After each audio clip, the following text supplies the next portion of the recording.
So good evening. This is the January 24th meeting of the San Francisco County Transportation Authority, CAC. I'm Kevin Ortiz, Chair of the CAC. Before I give the chair's report, I'd like to ask Maria Lombardo, who's doubling as our clerk this evening, thank you, to do a roll call to ensure we have quorum and make a public comment announcement. Danielle Greenway will be our operator tonight. And so, you, Maria. Thank you in advance for bearing with Daniela, Brittany, and I as we pretend we're Elijah. It's my radio. All right, member Bars.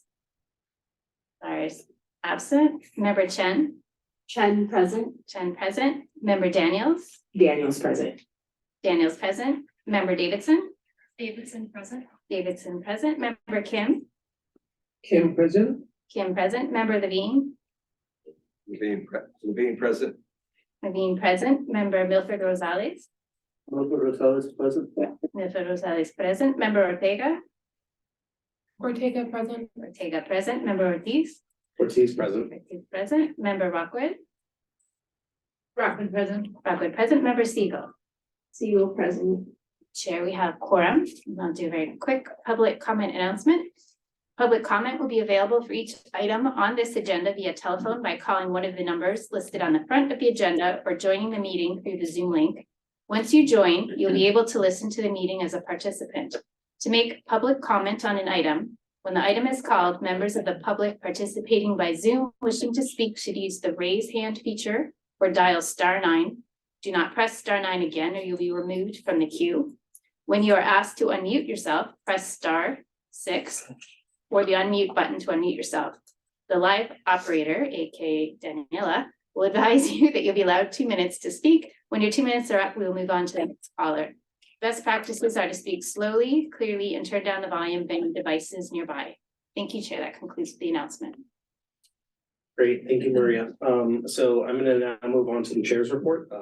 The first part is I encourage CAC members and folks listening in to listen to the Transportation Authority's 2023 annual report, which Executive Director Chang presented at yesterday's board meeting. It is available on the agency's website at sfcta.org.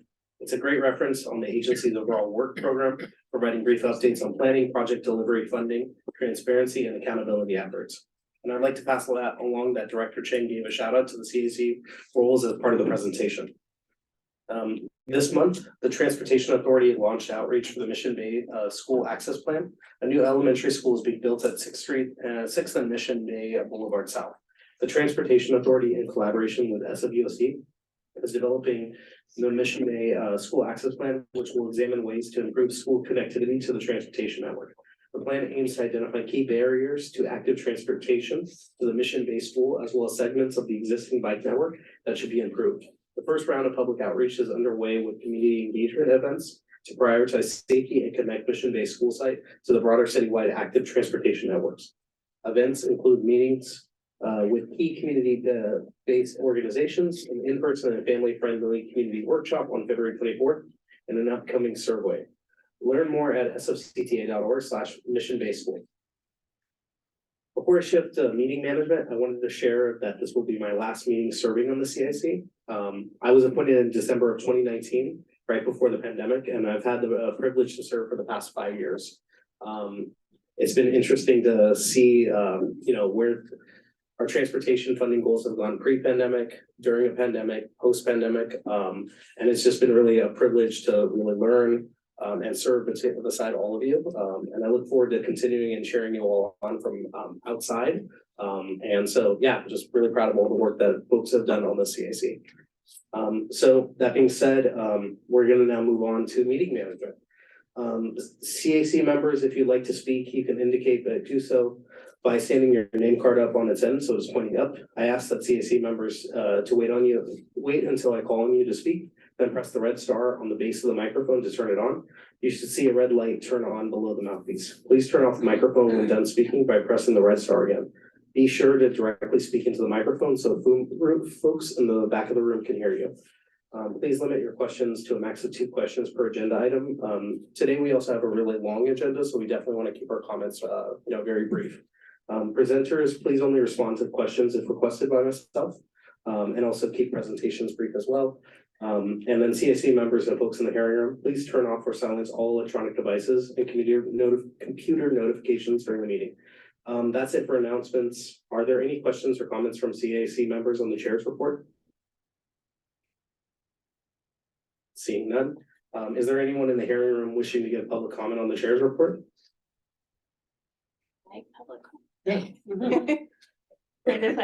Charities on behalf of the TA staff and our director who wishes she was here but had other obligation, we just really wanted to appreciate all of your service, particularly we had just a couple of months and then we hit the pandemic and we didn't know what the heck we were all doing.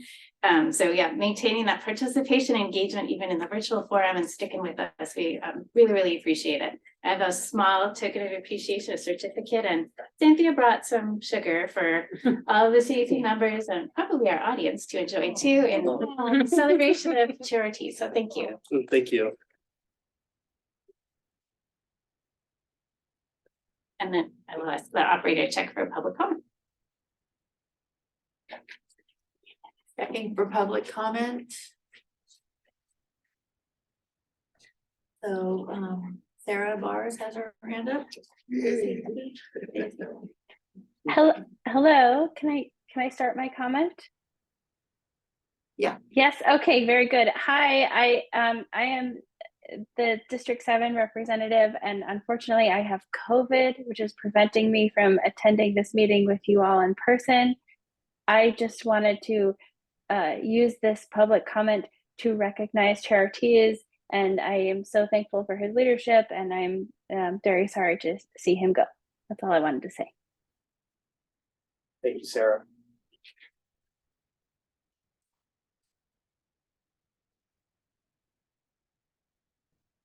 For further public comment, and there is no further public comment for item 2. Great. So let's move on to, I think we're going to close public comment and we're going to move on to the election of chair and vice chair for 2024. So just for full transparency, this is really going to be the election for chair. And then so the vice chair election is going to happen today. When I step down, it will then, that vice chair will become the chair and there will be a new election for vice chair. At the November CAC, the CAC made nominations for the 2024 officers, including myself as chair, and members Kat Siegel and Naj Daniels for vice chair. The nominees have provided the clerk with a brief statement of qualifications and objectives for today's elections, which are included in the agenda of materials. Since this is my last meeting on the CAC, let me ask Chief Deputy Maria Lombardo to clarify the process before I call on a vote for the nominations. Thank you, Chair Ortiz. I think you explained it fairly well. So does anyone have any questions about the process? So I'll just talk through it. So the only person nominated for chair is, again, Chair Ortiz, assuming that is approved, the end of January when he's off the CAC. For the CAC bylaws, whomever is elected vice chair today will become chair for the rest of the calendar year. And then at February, the CAC will make nominations and at the same meeting vote on a vice chair because that seat will be empty. Is that clear for everyone? Awesome. And then it just takes 6 votes to approve either the chair or vice chair nominee. And we will vote until somebody gets 6 in the order that the nominations are made at the last meeting. Thank you. Great. Thank you. Are there any comments or questions from CAC members? Is there any member of the public in the room who would like to comment on the item 3 elections? Seeing none, do we want to, is there anyone on the phone or mobile? Seeing no public comment. Great. For item 3. Easy. I understand from staff that all we need is just a motion and no second this evening before voting on nominations. So can I get a motion to elect myself as chair? So moved. Great, thank you, Jerry. Or Member Levine. Do we have a no second, right? Okay. Can we have a roll call vote, please? Sure. On the motion to elect Member Ortiz, chair for 2024, Member Bars, absent, Member Chen. Chen, I. Chen, I. Member Daniels. Daniels, I. Daniels, I. Member Davidson. Davidson, I. Davidson, I. Member Kim. Kim, aye. Kim, I. Member Levine. Levine, I. Levine, I. Member Milford Rosales. Milford Rosales, aye. Milford Rosales, I. Member Ortega. Ortega, I. Ortega, I. Member Ortiz. Ortiz, aye. Ortiz, I. Member Rockwood. Rockwood, I. Rockwood, I. Member Siegel. Siegel, I. Siegel, I. Congratulations, Shorties. Okay, so let's go on to, for vice chair, we will vote on the nominations in the order that they were made. The first member nominated was member Cat Siegel. Can I get a motion to elect member Siegel as vice chair? I move. Member Ortega? Do we need a second? No, yeah, so we could just do the count, right? Okay, On the motion to elect member Siegel as vice chair, member Bars is absent. Member Chen. Chen, I. Chen, I. Member Daniels. Daniels abstain. Daniels abstained. Member Davidson. Davidson, I. Davidson, I. Member Kim. Kim, aye. Kim, I. Member Levine. Levine, I. Levine, I. Member Milford Rosales. Milford Rosales, aye. Milford Rosales, I. Member Ortega. Ortega, I. Ortega, I. Member Ortiz.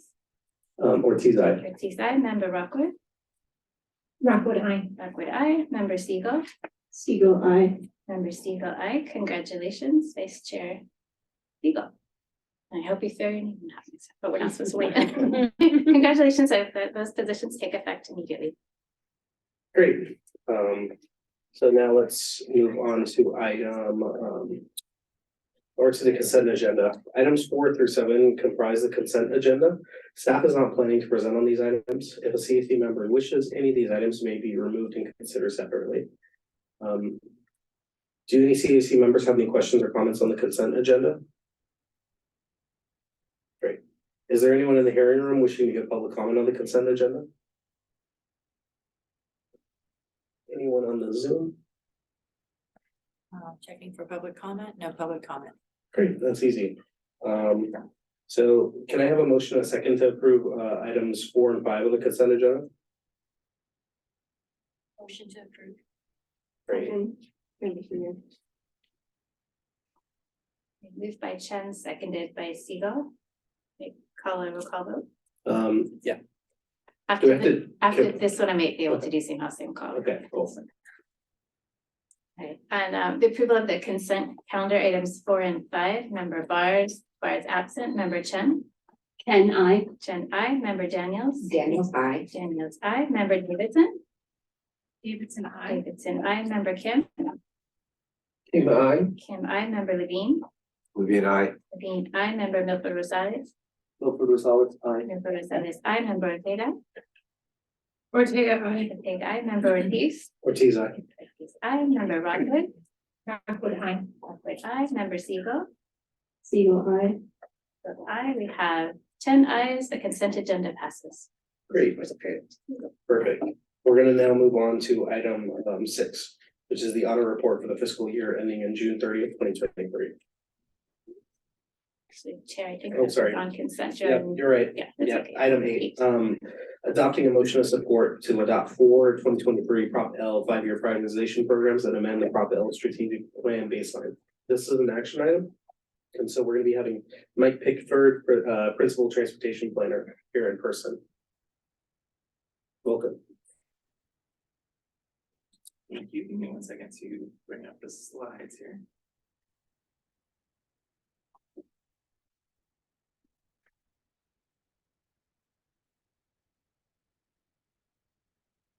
Sorry, I got a little out of order with the so faster. Help Mike, are you got it? No, I just need to.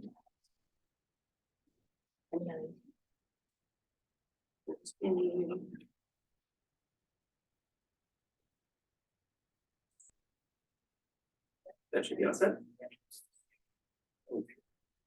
All right, so. Somewhat familiar with these 5 YPP items at this point. Today we are presenting the next group of Prop L 5 YPPs for your consideration. So as a reminder, the capital expenditure plan approved by the voters requires development and board. Could you do that? We can't Oh, hear sorry. you. Yeah. The microphone's super close to your. Sorry. So as a reminder, the expenditure plan approved by the voters requires development and board approval of 5-year prioritization programs or 5 YPPs as a prerequisite for allocation of any funds from a given program within CAPL, along with adoption of the CAPL strategic plan. So we have a few background slides that I won't go to in detail as the CAC has seen them before, but we left them in the presentation in case anyone wants to ask any questions. To date, the board has approved 15 5 YPPs out of the 28 total programs. So we're in step 2 of the development process here. These are the sections of the 5 YPP document. The board first adopted prioritization criteria that are guiding the recommendations we're going to be discussing. And then these recommendations were also based on public engagement efforts.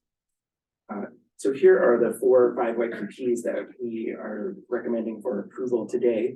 And I'll go through highlights of the projects in each of these 5 YPPs. And we are, of course, happy to take any questions if you want to delve deeper into any of these projects. So first up, community reliability and efficiency improvements. We are recommending 4 projects within this 5 YPP. These improve reliability and speed for Muni bus and rail service. First up is bus transit signal priority. This will improve travel times and reliability by prioritizing transit vehicles as they approach intersections. And this may sound familiar to the CAC since the traffic signs and signals maintenance 5 YPP, which was approved by the board in November, included funds for maintenance of existing signal priority equipment. And as we flagged at that time with the maintenance request, we do remain concerned about SFCTA's ability to deliver this project on schedule, in part due to high demand for their signal shop staff. We will reevaluate whether the projects are ready to proceed at the time that allocation is requested. Also within this program, the Moving Forward 5-minute network, these improvements will include a variety of reliability, speed, and safety enhancements, including bus bulbs, pedestrian bulbs, boarding islands, queue jump lanes, traffic lanes, signal changes, and stop optimizations. The next slide shows how specific corridors are included in this request. These corridors were prioritized based on ridership and frequency, reliability, and travel time issues with the routes themselves, as well as feedback from the Muni service equity strategy, as well as content from the equity strategy, looking at the high injury network, and then feedback from riders and community members, as well as coordination opportunities with other projects. So developing the 5-minute network was one of the recommendations of the Connect SF Transit Corridor Study. And you see the 2 groups on your screen there. For group 1, these are in the near term SFCTA work program. This would planning for this would be $3 million from CAPL, matching a $3 million state grant. And then the remainder of the funds proposed for this project would be for design of the group 1 corridors, or planning or design for the group 2 corridors. And there would be comprehensive targeted outreach for this project. Next project is the Geneva San Jose M-Line terminal. This would be a new terminal for the M-Line at Balboa Park Station in coordination with the larger Moving Forward Ocean View Transit and Safety Project. The existing terminal boarding facilities do not meet current design standards, and potential improvements could be new foldouts, new boarding islands, and accessible boarding facilities with enhanced pedestrian crossings, and that were identified through the Geneva San Jose intersection study, which was funded by the neighborhood program a few years ago. The PropL funds would leverage a $20 million state grant, which is for the broader Ocean View project. But these the PropL funds would be specifically for the M-Line terminal. And then the next project is the Mission Street Soma transit improvements. This would implement transit priority and traffic safety improvements along Mission between Stewart and 11th and Soma. This includes making permanent full-time transit lanes on Mission Street between 1st and 11th for the 14 and 14R to replace temporary lanes that were implemented during COVID. These changes would reduce delays on those routes as well as Golden Gate Transit and Samtrans routes and Prop L would fund the design phase. For the next program we are onto is Muni Rail Core Capacity. This is one of, this is just the one project in this program. This is one of the major transit projects within the Prop L expenditure plan. And this is, we see this as seed funding to identify and advance a program of projects that can then go on to seek federal capital investment grant or CIG funds. That's similar to what BART has done with their core capacity program. SFCTA is in the midst of their mini metro core capacity planning study that will identify that package of projects that would be competitive for those federal grants. And these are envisioned to provide capacity and reliability improvements for mini metro, including faster, longer trains. The requested Prop L funds would enable SFCTA to further develop that package of projects and begin the environmental phase. And the Transportation Authority will continue to have an enhanced level of project support and technical oversight for this project, as it will again inform that next generation of rail core capacity projects. The next program is the Caltrain Downtown Rail Extension, now known as the Portal. So the Portal will extend Caltrain rail service, of course, to the Salesforce Transit Center. And the Prop L funds would provide an essential local contribution to the project as it seeks a $4+ billion New Start grant from that federal CIG program that I was talking about in reference to the Muni core capacity. So in August 2023, the TJPA board authorized the submittal of a request to FTA to advance the Portal to the engineering phase in that CIG process. And showing a commitment of funds is required to request entry into the engineering phase. Future allocations of Prop L funds would be subject to SFCTA's ongoing oversight of the project. And there are conditions as part of that oversight. The project needs to be in compliance with our oversight protocol. There needs to be satisfactory progress being made, and the Transportation Authority and TJPA need to agree on a mechanism to ensure that Prop L funds that are used to purchase property for the project are used. Well, agreements around the proceeds for any property purchase as part of that. And then if TJPA does not secure a full funding grant agreement with the federal government, the Transportation Authority may revisit this 5YPP to update programming. All right, so the fourth of the programs that we are talking about tonight is transit enhancements, which is intended to fund customer-facing improvements. We're recommending funds for 3 projects. The first is the 22nd Street Caltrain ADA improvements. This would improve access and enhance customer experience by adding wheelchair accessible ramps to the platforms going in both directions, which are currently only accessible by stairs. The project includes wayfinding and safety improvements such as lighting and signage, as well as accessible parking and platform improvements. These improvements were recommended by a Prop A funded study requested by Commissioner Walton, and the Prop L funds would be the 20% local match for a federal grant that Caltrain is seeking and that we support. Next, the Muni Flag Stop Improvement Program would paint red curves at flag stops, which are bus stops where parking is currently allowed. And this would effectively convert them to transit zones where the bus can pull right up to the curb, providing a clear zone for passengers to board the bus and for the bus driver to deploy a wheelchair ramp. Not only it helps accessibility, but can improve bus travel time by making it easier and faster to actually board the bus. So we do recommend a condition on allocation of Prop L funds for this, that SFCTA should provide a list of the flag stop locations citywide and in equity priority communities and areas that serve disadvantaged populations, where it recommends implementing new transit shelters, because we want to make sure that these efforts are coordinated. Then the next project is the Muni Transit Shelter Replacement Program, which will fund redesign of the community transit shelters, which are in place of over 1,200 stops around the city. This project will include a community process to design the new shelter, which will have improved seating, accessibility, maintainability, and overall visual features. The current shelter maintenance contract with Clear Channel ends in 2027. So we made it through the project part of this presentation. So a foundational aspect of the sales tax is to use our local funds to leverage other funding sources.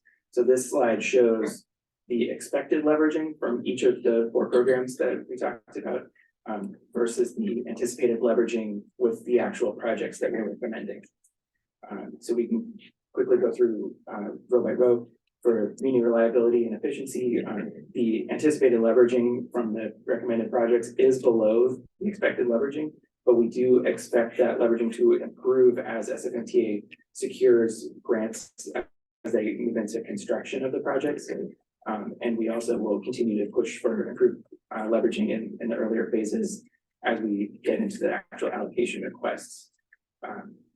For community rail core capacity, the anticipated leveraging is much lower than expected, but that's because the recommended work focuses on the planning and environmental phases, which are harder to find grant funding for. However, again, supporting this project development, these project development phases with our sales tax will help make this program more competitive for future federal grants and other sources. So we think that capital is ultimately likely to be a small portion of the overall funding plan for this program as it gets into design and construction. So the portal leveraging is slightly better than anticipated due to the cost estimate increasing.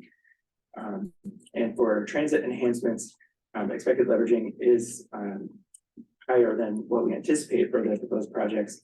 But looking closer at the individual projects, the 22nd Street Caltrain project and the Flagstop Improvement Program show good leveraging, and the community transit shelter program, we're only proposing to fund the planning phase of that. So we do expect that as those shelters get into construction, SFCTA would find a lot of other funding sources, so our leveraging would improve. So we expect that to meet or exceed our expectations. So for to make funds available for all of these projects, we do sometimes have to advance funds from future years. For 2 of the programs, we don't need to do that. For the community rail core capacity, we're not recommending advancing funds beyond the pay as you go amount of the sales tax in the strategic plan baseline, because we're very early in the project development stage. And again, this small amount of Prop funds is intended to get these move these projects along so that they can secure some larger federal and other grants for their capital costs. For the portal, the baseline, the approved baseline did significantly advance funds. So we knew that from the start.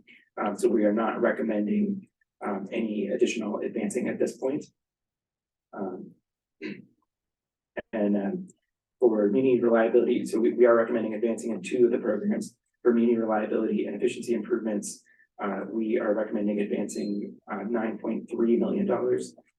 It's about double the pay-as-you-go amount, a little over $10 million into this 5-year period. So this again will fund early phases of community forward project development, and again help those projects pursue competitive grant funding for the design and construction phases. And we support these projects in general because they will pay dividends for the public in terms of service, that is faster and more reliable, and help the general transit system recover from the pandemic. For transit enhancements, we are also proposing to advance a smaller amount, $1.2 million over the pay-as-you-go amount. And again, that will enable quicker delivery, and we think the public will benefit from these projects sooner. So to make that advancing happen, the action that needs to take place is to amend the strategic plan baseline. So that's what we are proposing here. So this amendment includes that the programming cash flow for the projects that we're recommending. We're also recommending to adjust the cash flow in 3 other programs to help accommodate the recommended projects and to minimize future debt pinch points, which does result in a slight increase in projected financing costs over the 30-year period.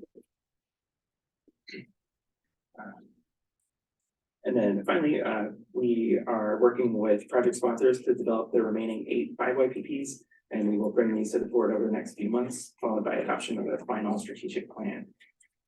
And with that, we can take any questions, and we do have project sponsors available. So feel free to ask any questions, clarifying or otherwise. Great, thank you, Mike. Let's open it up to questions from our members. I saw a member Levine and then member Ortega.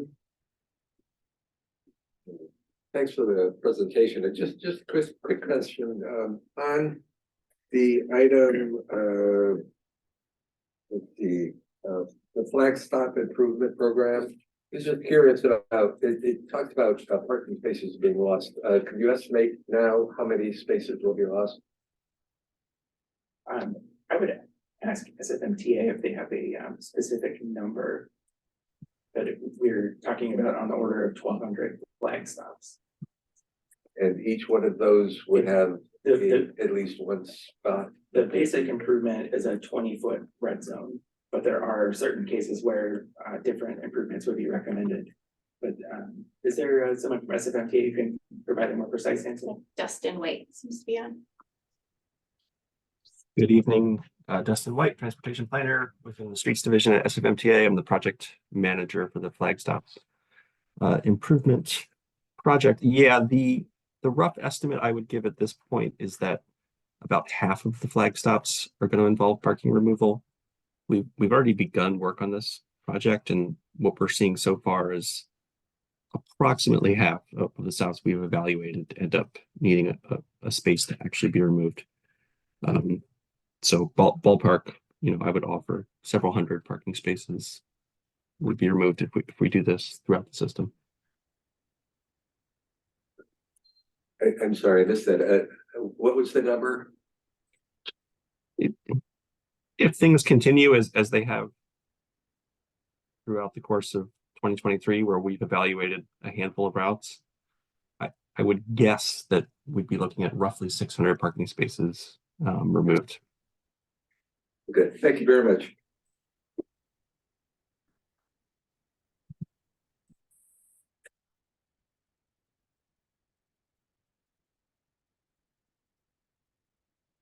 Member Ortega, member Siegel. Yeah, I just have a quick question regarding the transit shelter replacement program.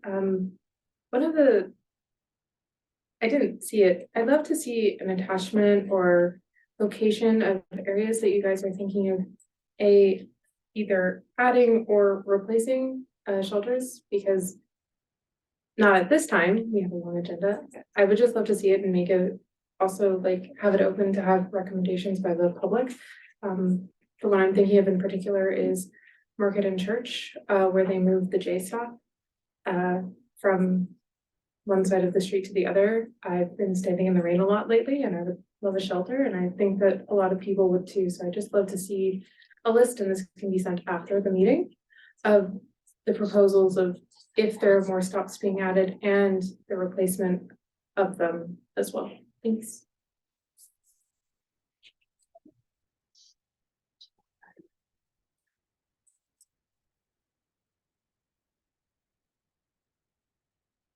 Through the chair, CAC member Ortiz, I did just want to point out that there is a condition actually on the flag stop programming request that at a time of allocation, we would be requesting MTA to identify some of the flag stops that are meeting certain conditions for conversion to a shelter. Mm-hmm. So that is in there, but we can also follow up. Yeah. Thank you. Great, thank you. Vice Chair Siegel. Thank you, and thank you for the presentation. And also thank you to staff for providing answers to some questions I had ahead of the meeting, particularly around the TSP useful life and coverage. If anyone else is interested in that, I can forward along. I had a question about the flag stop improvement program. I'm just generally wondering, looking at the cost breakdown of the planning, engineering and design engineering and construction.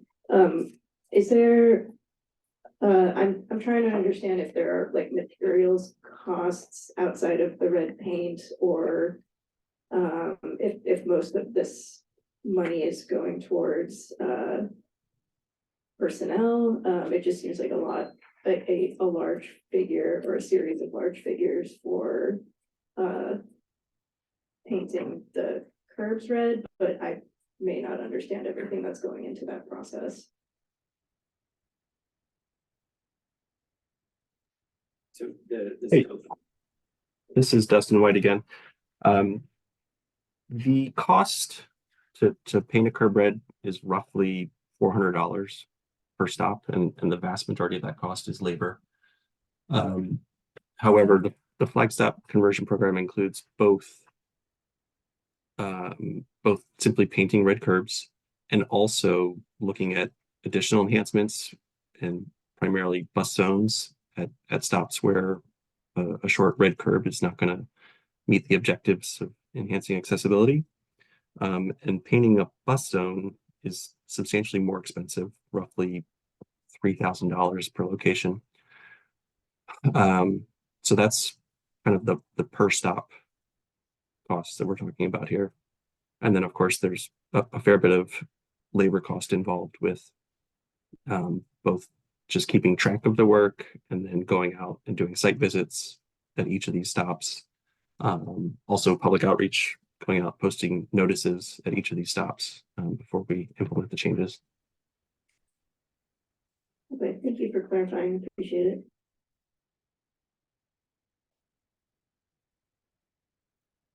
Do we have any other questions from members? Member Milford Rosales? Hello, I'd like to ask about the Caltrain downtown rail extension. The route that's been indicated is going through a pretty heavily ridden cycling zone in Soma on Townsend and on Second. Will there be meetings further down the line to go over how this will be impacted? Because that almost certainly won't be a short construction period. Member Rosales, could you come speak a little bit louder into the mic? I can't hear in the back. Sorry, That's okay. You can pull it forward. So there you go. Just restate the question. Yeah, so the indicated map on in the attached document on the agenda that was shared ahead of the meeting shows that this route is going through both Townsend and Second, the ultimate route for the extension. I didn't see anything in here regarding this, but since that's a very heavily biked stretch in Soma and connecting like other parts of Mission Bay and like further south to downtown, will there be meetings or opportunities in the future to go over how biking accessibility will be maintained during the construction period? Sure, thank you for the question. And through the chair, Jesse Taylor, Rail Program Manager at the Transportation Authority. I work closely with TJPA on everything related to the portal. I'll turn things over to TJPA staff. I'll just note that TJPA is working intensively with SFCTA on everything pertaining to construction planning and mitigation. And I'm sure that Anna can elaborate on the approach specific to biking and management of both of those corridors. Thank you, Jesse. Anna Harvey, Deputy Project Director for Engineering at TJPA. Very much appreciate the question. And as mentioned, we are working closely with MTA and other agencies to look at the potential impacts along our alignment.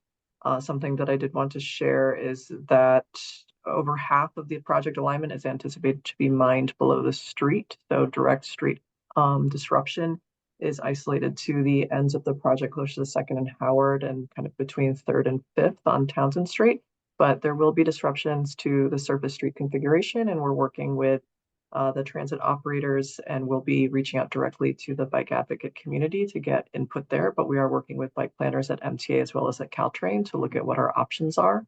But we are early days and looking towards additional development of our construction plans, but we will be engaging with those groups as soon as we have more firm plans to bring to the table. Thank you. Thank you very much. Member Kim? Yes, I have a question about the bus shelter.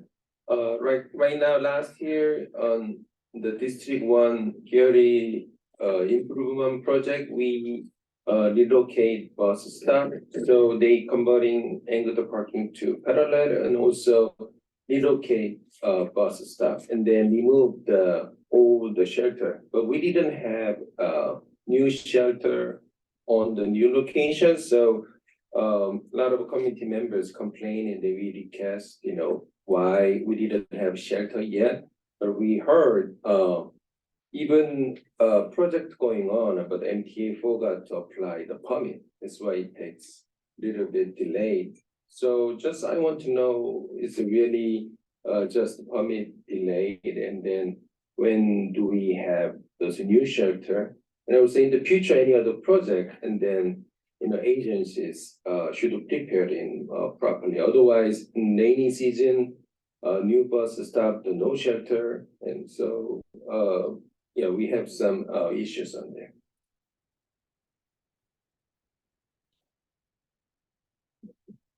Would anyone from SFCTA be able to respond to that question? Otherwise, we may need to follow up after the meeting.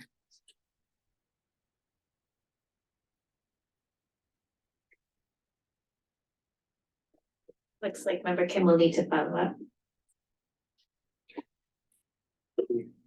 Great, seeing no more questions, let's move on to public comment. We'll start within the room, Mr. Mason.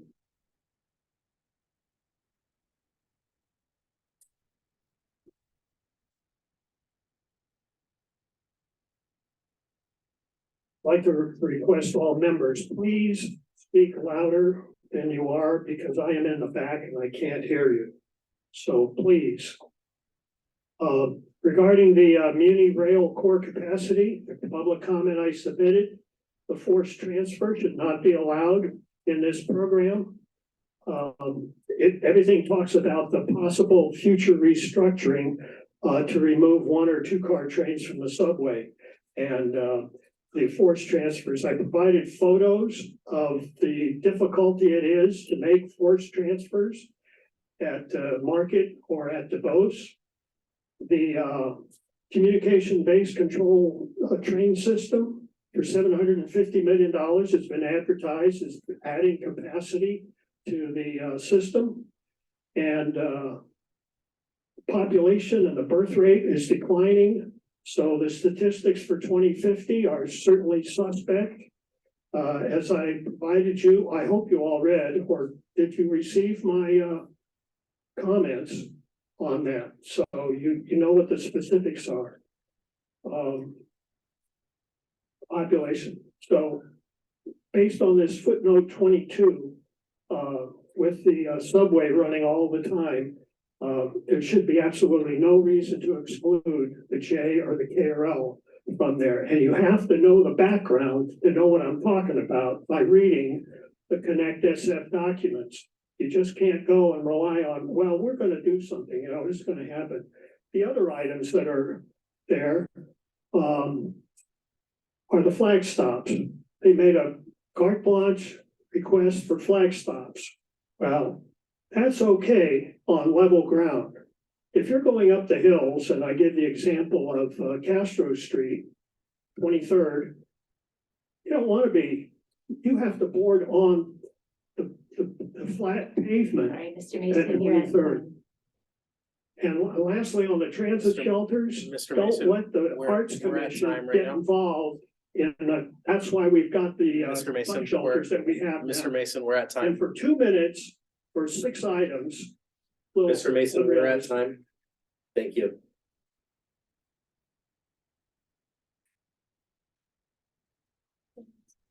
Do we have any more public comments remotely? Yes. There's 2 that I have. And for public commenters, please keep your minutes to 2 minutes for your comments. Thank you.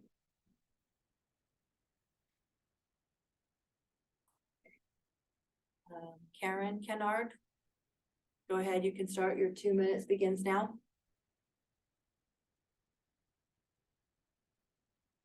Hi, are you able to hear me? Yes. Great. I'm calling to note an ambiguity in the PIF for Muni Rail core capacity, and I would ask the CAC to ask MTA to clarify this ambiguity before voting on this PIF. I'm part of a large coalition of Metro riders who oppose the removal of any of the 5 existing lines, the J, K, L, M, or N, from the subway. Most recently, in December 2021, we persuaded the SFMTA board to require MTA to return the J Church to the subway against the recommendation of MTA management that the J Church should be permanently removed from the subway after service was temporarily suspended during the pandemic. The J's been in the subway since February 2022, and MTA admits congestion has not occurred. But we know MTA still seeks to remove 1 or more lines from the subway, and so we're vigilant in tracking such efforts. This PIF is supposed to identify specific projects for which the funding is requested, but its language is unclear. The PIF itself lists 3 projects to which we have no objection: running longer M&N trains, a train control upgrade project, and surface level transit priority improvements. But attachment 1 to the enclosure, page 20 of that PDF, lists several next steps, including, quote, reconfigure the system. The footnote there explains that reconfiguration means removing 2 lines from the subway. And the slides in Appendix B at pages 54, 55, and 58 of the PDF list, quote, service restructuring, defined as removing 1 or more lines from the subway. I object to any use of Prop L funds for removal of any lines from the subway. And because the PIF is unclear, I would ask the CAC to obtain clarification from MTA before voting, or alternatively, ask the CAC to condition approval of this PIF on terms that make clear that the approved funds may not be used to remove any lines from the subway. Thank you. All right, next on remote public comment, we have Roland. Go ahead, Roland, your time begins now. Good evening and Happy New Year, everyone. Thank you for the opportunity. I appreciated Vice Chair Siegel concern about the cost of painting the red curbs. But I'm wondering, through the chair, if it would be possible next time this is being presented to the CAC or potentially the board, if more information could be provided about the support crew that is necessary to provide safety to whoever is doing the red painting. And I'm thinking you're probably gonna need like maybe 2, maybe 3 people, potentially a couple of vehicles. And that, you know, adds up very quickly, and that's how you end up with $400 per curb. Thank you. Thank you, Roland. Next, we have Anastasia. Go ahead, Anastasia, your 2 minutes begins now.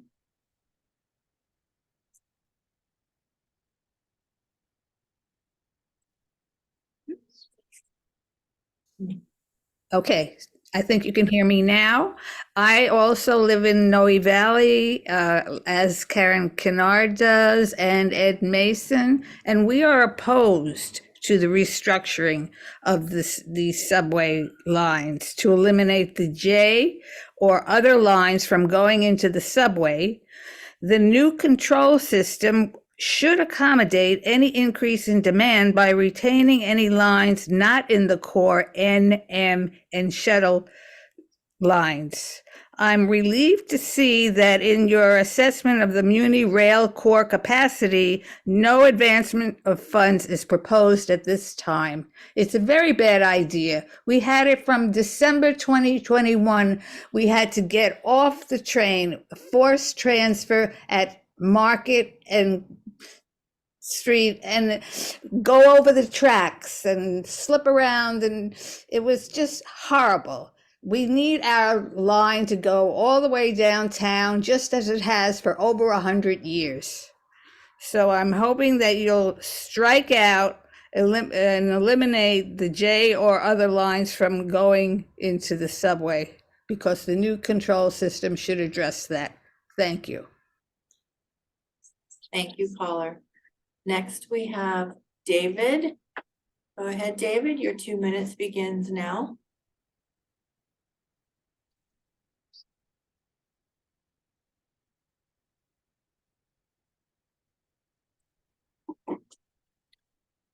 David, would you like to give comment?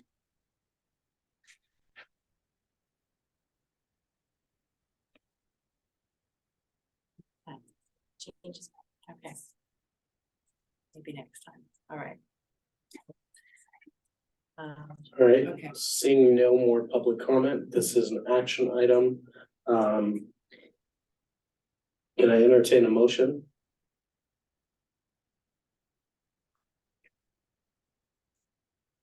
Oh, not all at once. Member Siegel, move to approve the item. Great, thank you, Vice Chair Siegel. You should start calling you Chair Siegel. Do we have a second? Member Rockwood second. Great, let's take that. Can we use same house, same call? Any objections from members? Same house, same call? I would like to abstain my vote. Okay, so, I have to roll call then. Yeah. Great.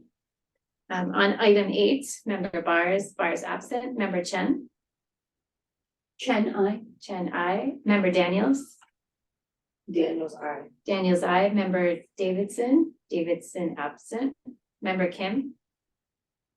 Kim absent. Member Kim, are you trying to abstain? Oh, sorry. Yeah. Abstain. No worries. Member Kim abstain. Member Levine. Levine abstain. Member Levine abstain. Member Milford Rosales. Milford Rosales, aye. Milford Rosales, aye. Member Ortega. Ortega abstain. Ortega abstain. Member Ortiz. Ortiz, aye. Ortiz, aye. Member Rockwood. Rockwood, aye. Rockwood, aye. Member Siegel. Siegel, aye. Member Siegel, aye. There are 6 ayes. The motion passes.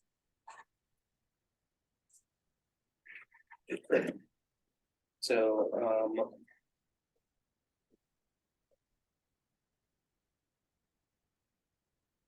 great, let's see, we're gonna move on to item number 9, which is adopting a motion of support to allocate $10 million in Prop L funds with conditions to this SFMTA for paratransit. Presenting is Camille Kachoy, Assistant Planner in person. Did I say that right? Okay, yeah. And this one's super short.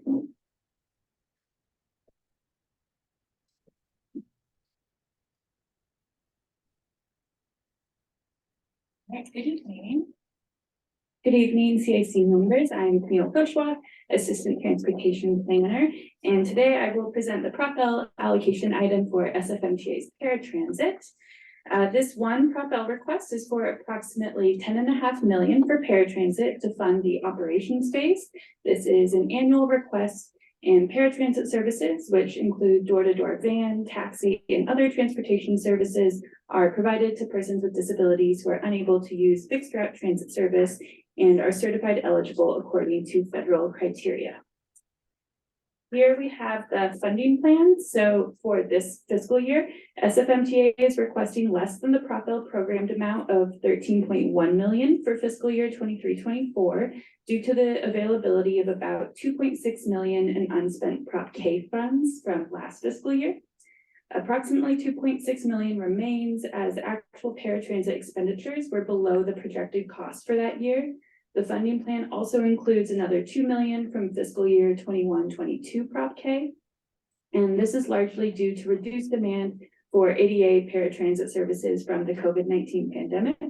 The unspent Prop K funds are reinvested into the Prop L paratransit program, which helps extend it farther out in the Prop L strategic plan baseline.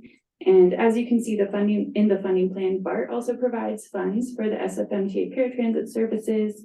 And in this fiscal year, 23-24, the local sales tax is 45% of the paratransit budget.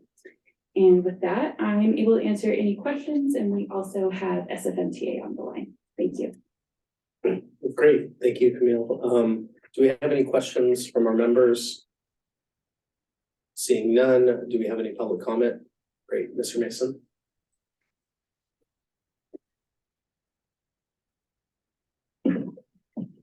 I would certainly recommend that the background information provide the cost for each of the different categories. Right now, this comes out to being $54, but that's a rolled up number for everything. What is the most cost efficient method of disabled transportation in the city?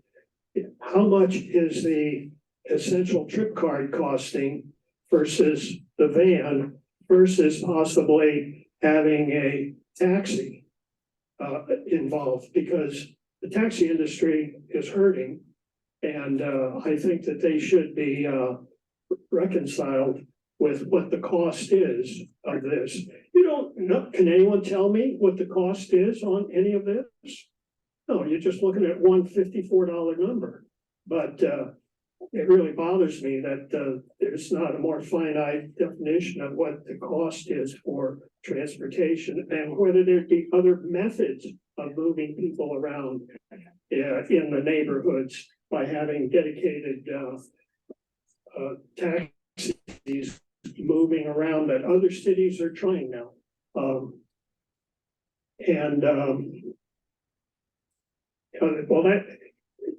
see, the problem is everything's rolled up. And how can you make any decisions without knowing what the specifics are? That's the problem that I see. So, and also, is there another provider other than Transdev that's available to do this? Or should we be having city employees working this program to move people around? It's definitely needed because you've got an aging population that's going to be coming, and you're going to have to reckon with that in the future. And my time is up now, so I'll defer and please speak up. Thank you. Thank you, Mr. Mason. Do we have any remote public comment? Yes, we do. Anastasia, go ahead. Your 2 minutes begins now. Okay, yes, I'm in favor of these programs being continued and extended.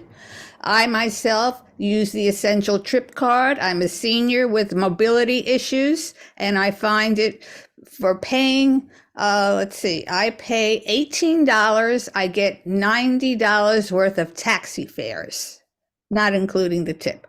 So it's a really good convenience for me to take my appointments to doctors, dentists, whatever, go shopping. And I think it's something that should be extended. Thank you. Thank you. And no further public comment for this item. Great, this is an action item. Do we have to do another roll call vote before doing an abstention? Okay, let's do it. So do we have a motion to support this? I'll move. Great. Member Levine? Kim. Second. All right, Member Kim, great. Motion by Levine, second by Kim. You are going to get to same house, same call eventually. Member Barr is absent. Member Chen. Chen, I. Chen, I. Member Daniels. Daniels, I. Daniels, I. Member Davidson. Davidson, absent. Member Kim. Kim, I. Kim, I. Member Levine. Levine, I. Levine, I. Member Milford Rosales. Milford Rosales, I. Milford Rosales, I. Member Ortega. Ortega, I. Member Ortega, I. Member Ortiz. Ortiz, I. Ortiz, I. Member Rockwood. Rockwood, I. Rockwood, I. Member Siegel. Siegel, I. Siegel, I. There are 9 ayes. The motion passes. Great. Let's move on to item 10, which is adopting a motion of support to approve the 2024 state and federal legislative program. This is an action item. Presenting is Amber Crabb, Public Policy Manager. Welcome, Amber. Thank you. Good evening, committee. So we bring this in front of you every year. Basically, it's high-level goals and strategies to inform our advocacy throughout the year and the bills that we bring position recommendations to every month. So it's basically, it's not meant to change year by year. It's supposed to maintain kind of consistency, focus mainly on things like raising revenue for transportation and public transit, and then enforcing and advancing the city's policy goals like Vision Zero and implementing the climate action plan. So it's been also developed in coordination closely with SFMTA and the Metropolitan Transportation Commission and other stakeholders and city agencies. So it's going to be a very busy year at the state level. I'm just going to touch on kind of 4 top priorities that we're going to be working on. The first is advocating to maintain the governor's commitment to transit that is made as part of the current fiscal year budget. As part of that budget, he committed $5.1 billion, a lot of that going by formula to the regions to distribute flexibly. Sorry, And Amber, would you kind of pull the mic really close to? there you go, is that better? Sorry about that. MTC committed about 455 million of that funding to transit operations to help with the fiscal cliff issue, a lot of it to BART and Muni. And so we're definitely, the good news is that despite the enormous state budget deficit, they are currently, the governor has proposed to maintain that funding, but it's a long way between now and July. So we want to just make sure to be vigilant and continue to advocate for that funding. The second main activity is seeking an extension to the state's cap and trade program. So it currently expires in 2030, and that seems like a long way away. But we're going to be seeking, in partnership with people from all over the state, to extend it this year, hopefully. And the reason for that is to shore up the state's transit intercity rail capital program, which is one of the main sources of transit expansion funding at the state level. Basically, we'll be out of money after the next cycle. So we're especially looking at it to fund the portal project. It's a source that we're targeting. So we want to make sure that the funding is there in order to make that, hopefully make that happen. The third main topic is engaging work on the authorizing legislation for a future regional transportation measure as soon as 2026. The Metropolitan Transportation Commission is sponsoring the legislation, and Senator Wiener has already introduced spot bill legislation. And so what this would do would be, we're engaging not just kind of on the idea of what type of revenue measure and what will the measure be able to fund, but then also they're proposing a number of regional management requirements as part of it, which will essentially bring together under MTC the ability to implement the region's transit transformation action plan and improve connectivity across all operators in the region. And then finally, the fourth priority is focused on ensuring that autonomous vehicles are deployed in a way that balances kind of their benefits and their impacts to the city and across the state. So Assemblymember Ting and Senator Cortese have already introduced legislation on this, and we're working closely with SFMTA in particular to provide information about to Assemblymember Ting to inform his legislation.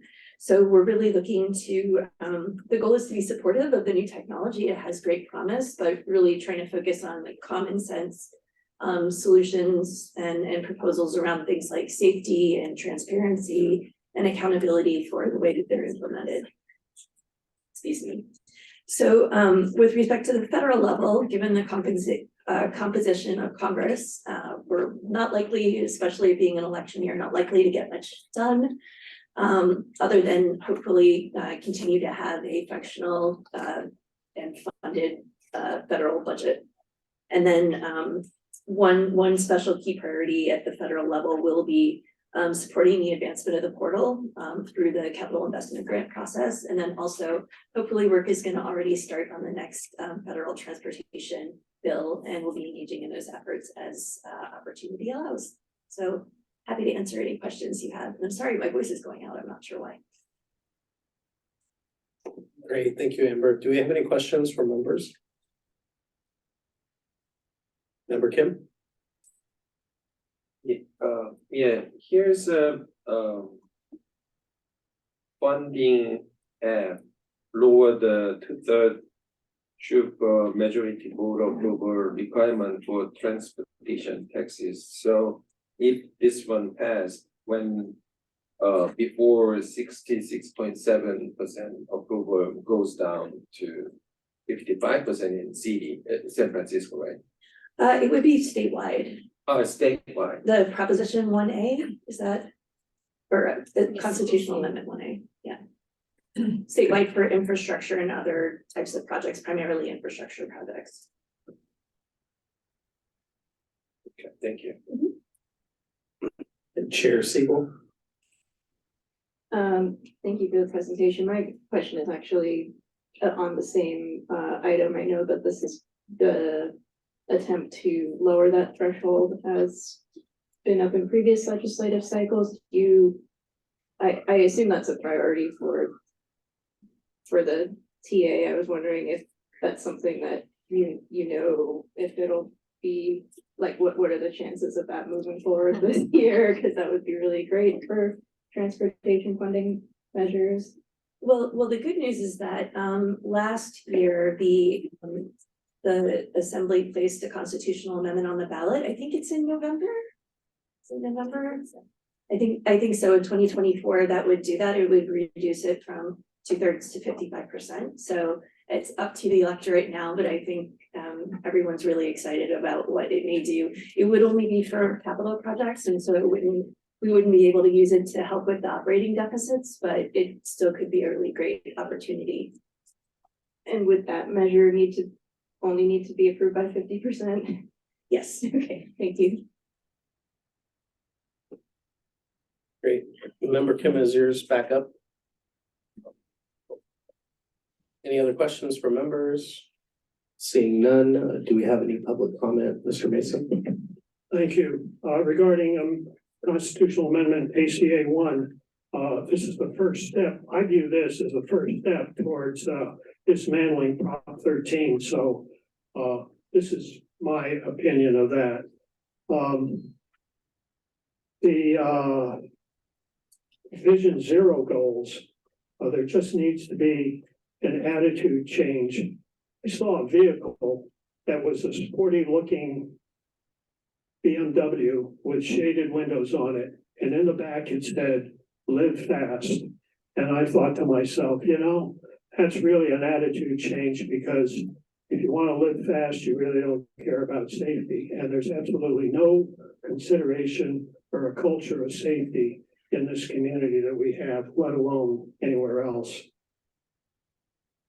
Regarding autonomous vehicles, I heard this morning that I guess the city is now going back to the state and they put the brakes on it for autonomous vehicles. In the area of micromobility, and we talk in this here about scooters and all. Well, there was an article a couple of weeks ago where pedestrian something or other was a company that had 20,000 scooters and they went out of business. There's been a merging of the scooter businesses that we try to control. But what's missing is the private scooters are proliferating and there's no control over the private scooters that are running around on the sidewalk.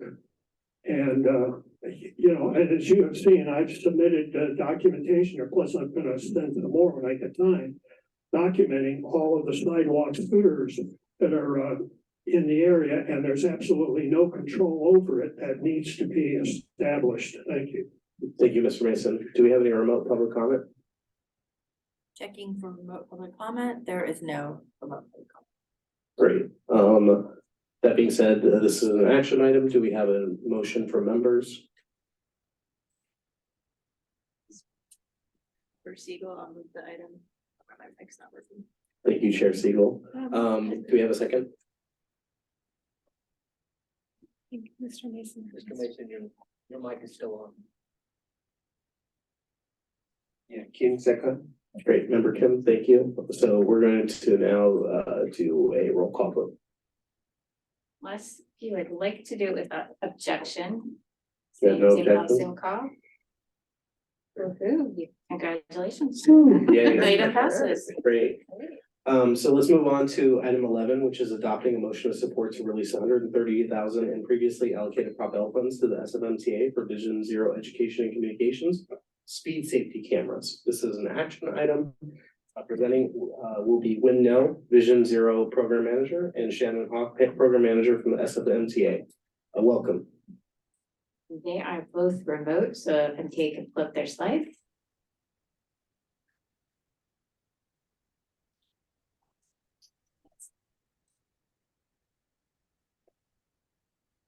Hi, I am Shannon Hake, and I will give the first part of this presentation, and my colleague Christy Osorio will give the second part, specifically talking about what we're planning on doing with the public education campaign. Christy, next slide.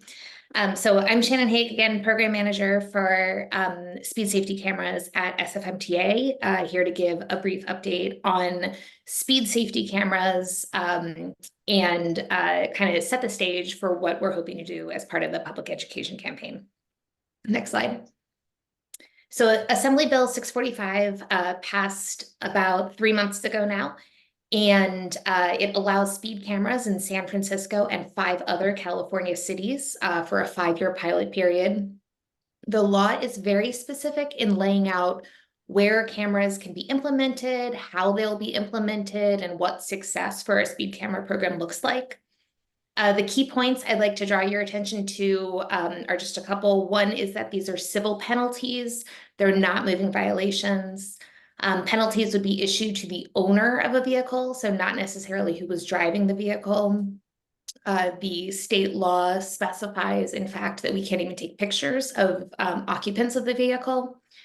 And finally, this program is internal to the SFMTA, so we're not planning on sharing data on offenders with the police department, with the DMV, or any others. Next slide. So we are at the very beginning of the process now, anticipating that cameras will be operational in 2025. Right now, we're hard at work identifying camera locations, developing necessary policy documents for approval, and advancing contract legislation.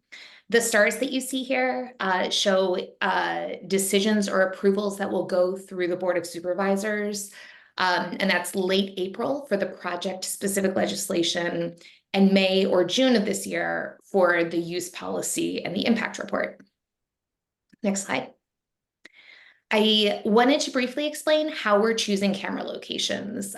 This isn't part of the outreach or education we're requesting funding for, but I did just want to kind of set the stage. We're using a data-driven process that starts with our high injury network. So that's the 12% of city streets that account for 68% of our severe injuries and fatalities. It overlays crash data and speed studies, and it identifies locations where vulnerable roadway users like children or seniors may be present. That initial analysis led to a short list of about 70 locations across the city. And we recently captured detailed speed and volume data for those 70 locations. We're currently analyzing that data and plan to announce the potential locations in the coming weeks. The orange dots, just as a sneak peek, do show where our shortlist locations are. Next slide. We've also begun targeted outreach to stakeholder groups to better understand how to build an equitable and a beneficial program for all San Franciscans. The state legislation requires that we work collaboratively with racial equity, privacy protection, and economic justice groups in crafting our program. We have met with these groups and with transportation safety advocates to gather input on how to build out this program. And their input will be included in our system use policy and our system impact report that will go through the Board of Supervisors later this year. So with that context on the overall program, I'll hand it over to Christy Osorio, who will describe the public education campaign in more detail. Thanks, Shannon.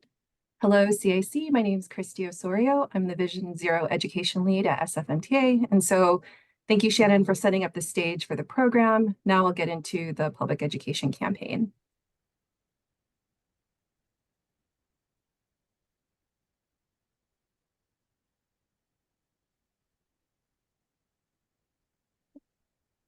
One second while I advance my slides. Okay, great. So the minimum legislation says that we have to administer a public information campaign that launches at least 30 days before the cameras turn on. We also need to include public announcements in major media outlets and press releases. And we also need to host a website where we'll have the speed safety system use policy, the speed safety system impact report, information about the cameras and their locations, and where more information can be obtained. So on top of the minimum legislation, we want to build out a public education campaign that brings in the public, especially drivers, on why it's important to slow down speeds for people's safety. With the education campaign, we also want to be more transparent about what do cameras on the street mean for the public. So this slide illustrates our education campaign timeline. From now, there's two main components that I wanted to draw your attention to, and that is community engagement with CBOs on doing some more culturally specific outreach, and then the second part being evaluation. So on community outreach between now and June, we want to work with CBOs on helping us focus our messaging, understanding what type of culturally specific messages resonate with folks, and of course, how drivers get their information. And then for evaluation, we will start setting it up now, between now and March. And with the evaluation, the goal is to understand the impact of our education campaign and also give us insights on how to iterate and use the campaign for more reach. Also highlighted here is work with some neighbor city agencies. So two other cities that are also part of the pilot are San Jose and Oakland. We've been talking to them about using our campaign as a baseline to go regional. So there's potential for more reach. And then looking at the rest of the year, we'll have our launch happen in January 2025. That coincides with the cameras turning on. So on this slide, these are examples of tactics that we've used in the past. Vision Zero strategy is to target drivers to really move that behavior change. So starting in the top left, this was a billboard that we had over I-80. So as drivers were coming into San Francisco from the Bay Bridge, they saw that Vision Zero was one of our core values here and that you needed to slow down while making left turns.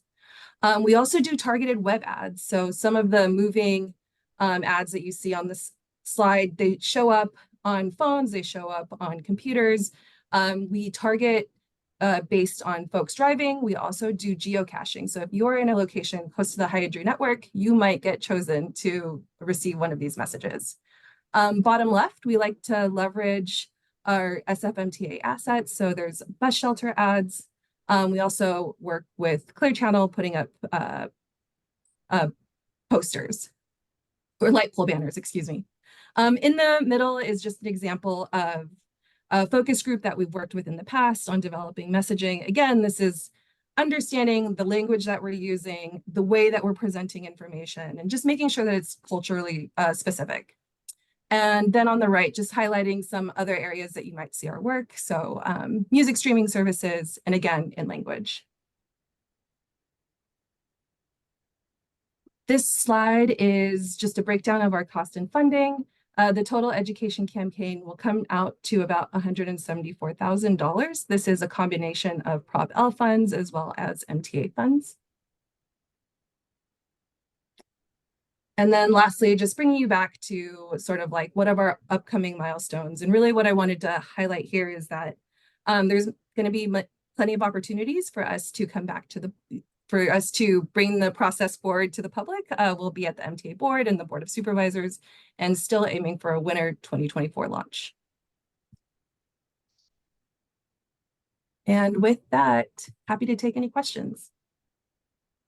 Great, thank you, Christy. Let's open it up to questions from our members. Do we have any questions from our members?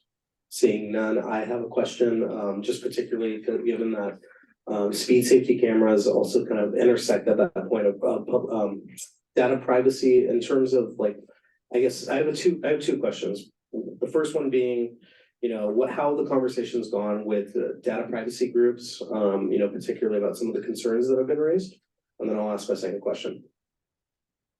Yeah, I can say that we've had surprisingly positive conversations, even with some stakeholders who originally came out against AB 645 publicly. So we've had some very good positive conversations, specifically around some of the guardrails that AB 645 includes. So there is a lot around what we can and can't do with the data, how long we can keep it, on what type of servers we can keep it.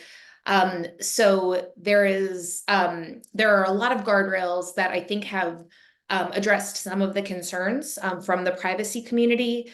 And we are being very clear that we really intend to keep all of the data, all of the personally identifiable information kind of scrubbed on our MTA servers. And we are working on a surveillance policy right now that will also be approved through the QUAC process and the Board of Supervisors that specifically lay out exactly what's going to happen with the data, how long we'll hold on to it, and things of that nature. And just to follow up to then, like, what's the timeline in terms of the surveillance process being implemented? And I noticed you can't see me on the screen, so I'm sorry and apologize for that. Yeah, so I guess just the timeline about the implementation of the surveillance policy. Yeah, absolutely. So as part of that, we are going through the COIT process, which is the Committee on Information Technology that adopts and approves surveillance technology to be used in the city. Since this is a new type of technology, it needs to go through that process. We recently submitted the first draft of our policy to start that process. It's kind of a lengthy process. It goes through the Public Safety Advisory Board, or PSAB, and then it goes to COIT for approval, and then it heads over to the Board of Supervisors for their official approval. So we're just starting the process now, and we anticipate that it will get to the Board of Supervisors for the final approval, hopefully in May of this year. Great, thank you. Just my second question then was just particularly about some of the conversations that you're planning on having with community-based organizations, particularly in the Black and Brown communities.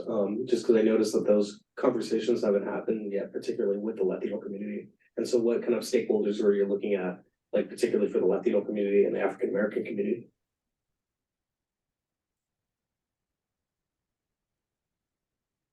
Christy, do you want to address that?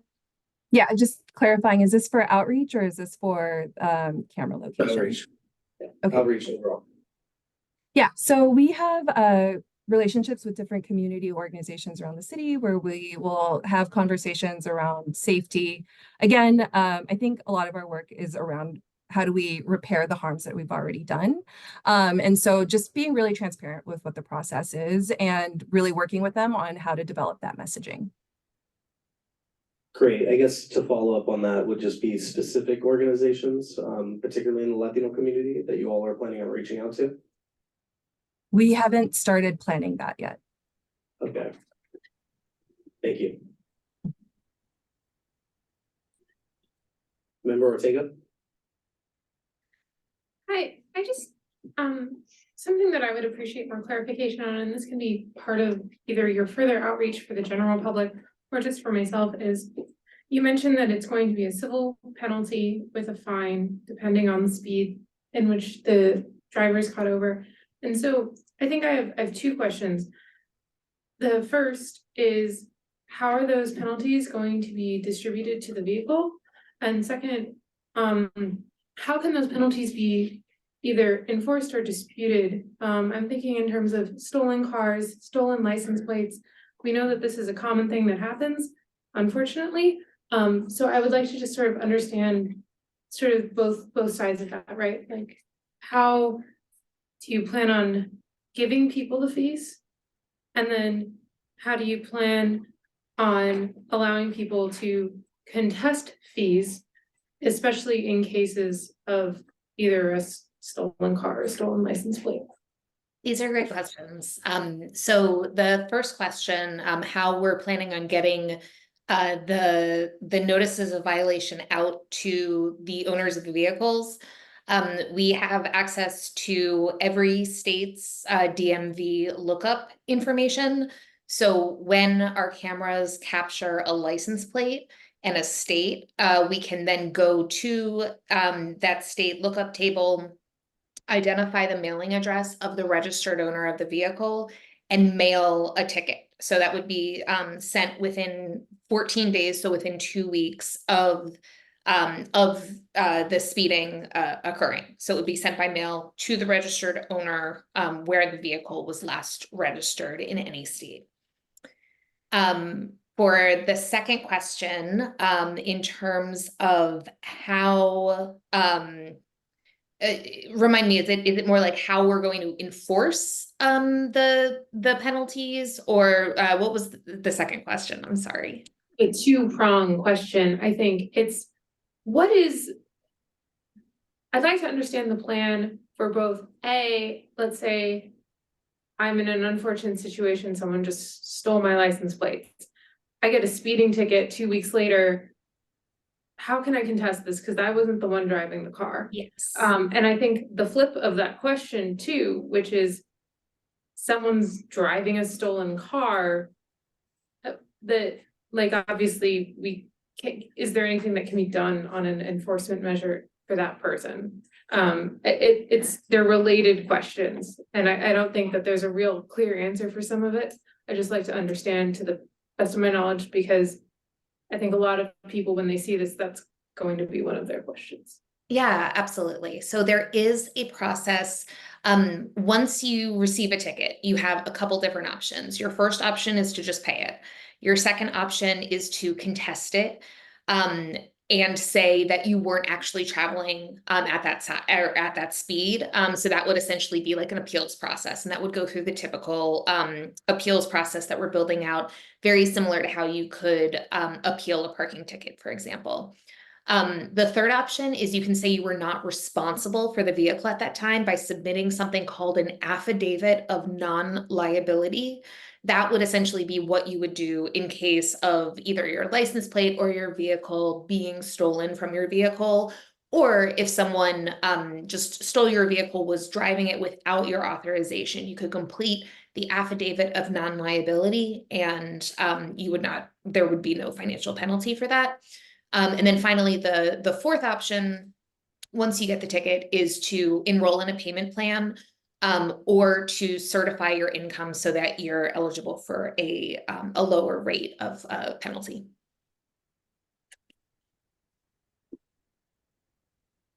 Thank you. Great, thank you. Do we have any more questions from our members? Seeing none, do we have a public comment? Mr. Mason, go ahead. Yes, thank you. I would think if your vehicle was stolen, you'd immediately report it to the police department and use that police report to say it wasn't there. So the shareholders reports, stakeholders reports with the nonprofits. My question is, are we just talking with the staff of the nonprofit, or are we talking to the entire organization at some general meeting that might be conducted?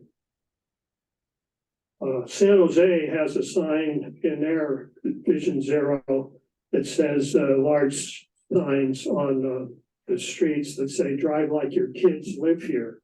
Hopefully that will instill someone to think about the culture of safety.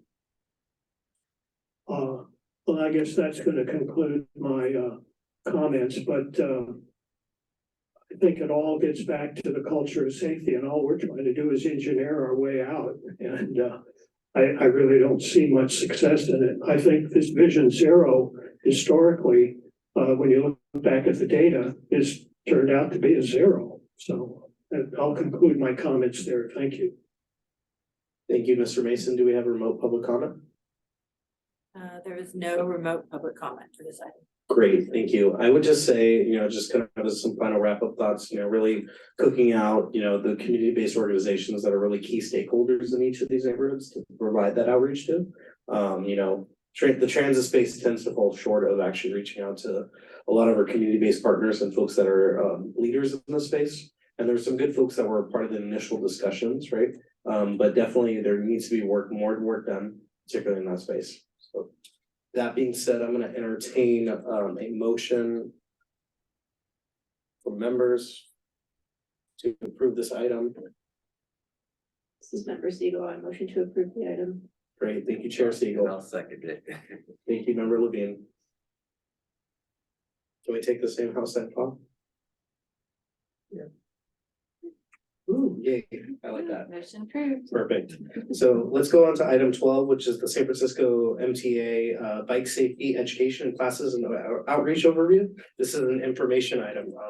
Presenting is going to be Tracy Lynn, Travel Choice Managers from the SFCTA. In November, the CAC received a free presentation on the SF bike classes as part of a sales allocation item, and we had a lot of questions on that. The SFCTA was not able to respond to on the spot. I appreciate that Tracy has come back to present on this follow-up item. Tracy, the floor is yours. Or it might be Ben Fraser. Or Ben Fraser. Forget your slides, please. Sorry. Hello. Yeah, good evening. everyone. Yeah, I'm Ben Fraser. I work with Tracy. Tracy is here this evening to help answer questions, but I will be leading the presentation. I'm happy to be here. Let me go ahead and share my screen. Alrighty. So once again, good evening, everyone. I am Ben Fraser. I am a transportation planner on the Travel Choices team within MTA, and I am happy to be here this evening to give you a little bit more information about the bicycle safety education and outreach program. So with that, let's go ahead and dive on in. So for this evening's presentation, here's a brief breakdown of what I'll talk about. Firstly, I'll provide a brief overview of the program. Then I'll break down some of the different outreach activities that the program's led over this contract period. Then I'll talk about each of the 8 different classes that have been offered, and I'll provide a little bit of information about each of them so you can learn a little bit more about what each of their goals and objectives are. Then I'll talk about some of the impacts of the program based on some survey results that we do every year. And then I'll provide a super brief update on the program look ahead. So with that, let's go ahead and get started. So the classes that are provided through this program really focus on helping residents overcome many of the basic hurdles of getting out and riding for the first time, or helping them overcome things they may be nervous or uncertain about, like riding in mixed traffic conditions or riding at night, all of this to kind of help build their biking confidence. And while many of the classes provide an overview of the rules and responsibilities of the road, these are not enforcement-based classes, but rather, again, the focus is on encouraging people to ride and helping people feel safe, comfortable, and confident when doing so. So to that extent, we've kind of developed this program with 3 primary goals. Firstly, to encourage more residents to ride. Second, teach new and current people biking to ride safely. And then third, work towards improving safety and increasing bike mode share across the city. So to work towards these goals, the Bike Safety Education and Outreach Program is broken down into 2 main components, outreach and the classes. I'll describe some of the outreach activities on the next slide, and then I'll provide some details on the different class types. So in terms of outreach, raising awareness and promoting the various bike classes is a very important component of the program. And every year, the contract requires that we strive to engage with thousands of residents to advertise and promote the education classes. The program used a variety of digital, in-person, and direct communications with community groups to promote the classes. All promotional material that was used for this program was provided in 4 languages: Chinese, Spanish, Tagalog, and English. In addition to many digital promotional efforts, the program's in-person efforts took place all across the city to strive to reach both a demographically and geographically diverse audiences. Outreach activities included attending Sunday streets across the city, including in the Excelsior, Tenderloin, Sunset, Golden Gate Park, Western Addition, and Valencia, just to name a few. Tabling outside of library branches, including the Chinatown branch, Bayview branch, Mission Bay branch, Ortega branch, and the main branch, again, just to name some on the list that the program's tabled at. And the program has also tabled at other local events, including the Exploratorium After Dark, Hardly Strictly Bluegrass, the Bayview Shipyard Open Studios, Excelsior Phoenix Day, and other activities across the city. So now kind of getting into details about the classes themselves. The program currently offers 8 different class types that cover a wide range of topics aimed at people of varying skill and confidence levels. One of those classes, Freedom from Training Wheels, is designed for young children. I'll provide a brief overview of each class and then to give you an idea of the different objectives and topics that each class is designed for. And also every year, the program always offers a number of classes in different languages, the same 4 I listed earlier, Spanish, Chinese, and Tagalog, in addition to English. So firstly, Adult Learn to Ride is a 3-hour class that covers the basics of riding, including riding in traffic, some of the necessary equipment everybody should have, and the legal rights and responsibilities of biking, and some basic crash avoidance maneuvers. Night and all weather biking is a classroom session that covers preparing the rider and the bike for inclement weather conditions, and also helps bikers kind of develop skills that will help them ride safely. Bike safe driving is geared towards multimodal commuters and discusses sharing the road from both the perspective of biking and driving. And the topics there include behavior on shared streets, how to interact through various pieces of bicycle infrastructure, like bike boxes, bike signals, and things of that nature, how to properly and safely deal with mixing zones, and of course, following the rules of the road as well. Freedom from Training Wheels, that's the U-Focus class that really focuses on teaching young children the basics of riding a bike, and of course, teaching those training wheels. On-bike practice is designed for beginning adult bicyclists. The class starts out by riding in a car-free space and then moves on to riding in a traffic light area. Targeted skills here include starting and stopping confidently and anticipating others' behavior. And then lastly, Smart City Cycling. It's a 3-part series that includes 1 in-classroom session and 2 on-bike sessions. The first part, it's a classroom session that covers the basics of riding, kind of similar to the Adult Learn to Ride. The second class gets people out on bikes and teaches skills like hand signals, looking over shoulders, and crash avoidance maneuvers. And then lastly, the third session continues on bikes, and riders practice their skills on streets with varying traffic levels. Skills here really focus on taking a full lane, how to make lane changes safely, using turn boxes, and communicating your intended actions. So in terms of impacts of the program, a couple of stats here. So over the course of the current contract period, which did include the pandemic years, the program engaged with over 15,000 residents at events and through digital means. And in this current period, the program offered over 220 classes with just under 5,000 total attendees. And about 1/3 of these classes were held within equity priority areas. In terms of who attended these classes, the data I'm showing here is based on surveys from the 2022 class year, but the trends we've seen have been fairly consistent across the years of the contract. This data is based on about 600 attendees who responded to surveys taken again during this 2022 year. And this particular data set does not include information about the young children participants of the Freedom from Training Wheels classes. So in terms of gender, over 2/3 of class attendees were women. And then when you combine that with the percent of non-binary and transgender class attendees, they accounted for over 75% of all class attendees. In terms of age, about 80% of all surveyed students were between 21 and 50.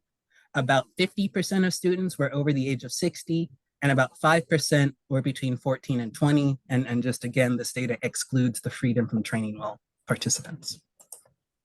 In terms of racial background, over 2/3 of attendees were non-white residents. The largest 4 racial groups who made up class attendees in 2002 were white at 32%, East Asian at 25%, Latinx or Hispanic at 12%, and South Asian at 10%. In terms of feedback, some class feedback and changes that we've seen based on the survey results, again from 2022, 38% of students reported that they rode their bikes more frequently than they did before after taking these classes. So that's a nice jump. 70% of students now rated their knowledge of their rights and responsibilities while riding as either good or excellent. And that's a 26% increase between pre-class and post-class surveys. About 12% of attendees previously did not feel comfortable riding a bike with traffic, now do feel comfortable riding their bike in traffic. And then lastly, about 90% of students rated the class they took as good or excellent. In terms of looking ahead, the current program contract expires in April. The new contract is currently in an RFP phase, so we can't currently say much about it. But one thing we did want to note is that based on the RFP, it will add a new scooter education component to complement the other existing bike-focused offerings. And with that, Tracy and I would be happy to answer your questions. Thank you so much for your time this evening. Great, thank you, Ben. So I'm seeing a couple cards go up. Let's go with member Levine, member Daniels, and then Chair Siegel, and then I'll go me. Thanks for the follow-up presentation. I guess since this program is primarily the priority is around safety, I assume that's what it is in the end. Are you targeting only bicycles? I know you mentioned at the end there you'll be adding a scooter component, but besides scooters, there are all those other motorized vehicles, I guess they're vehicles, devices, I guess, that might use the bike lanes, like those skateboards and other devices. They are going to interact with the bicycles, and it would seem that they would need to be as much involved in this process as bicycles themselves. In fact, probably more, since their profile, especially on the skateboards, is a lot lower and present a lot more danger to the community and to themselves. Thank you.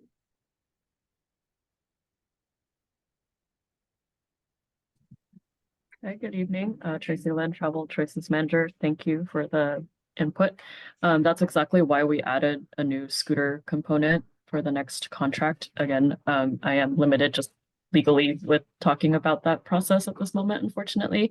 But something that we recognize is that it's not just bikes that tend to use some of our infrastructure. There are a lot of different motorized vehicles, for lack of a better word, that also share these lanes. And so that's why we expanded the program this year to try to capture a little bit more of that, because it's not just bicyclists who are using our lanes. Okay. Member Daniels, and then member Siegel. Good evening. My question was around the demographics of attendees, and I know that it's not listed, but I'm curious as to what the percentage was for the African American population that may have attended these classes.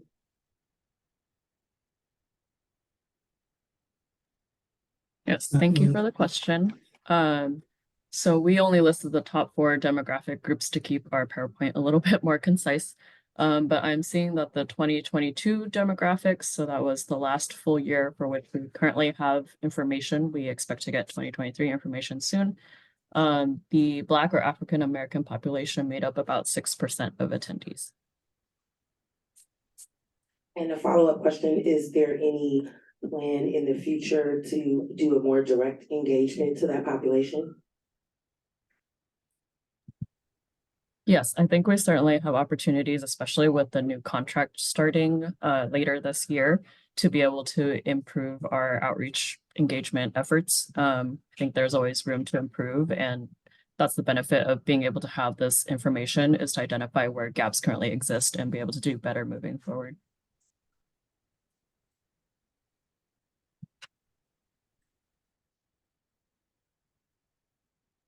Siegel.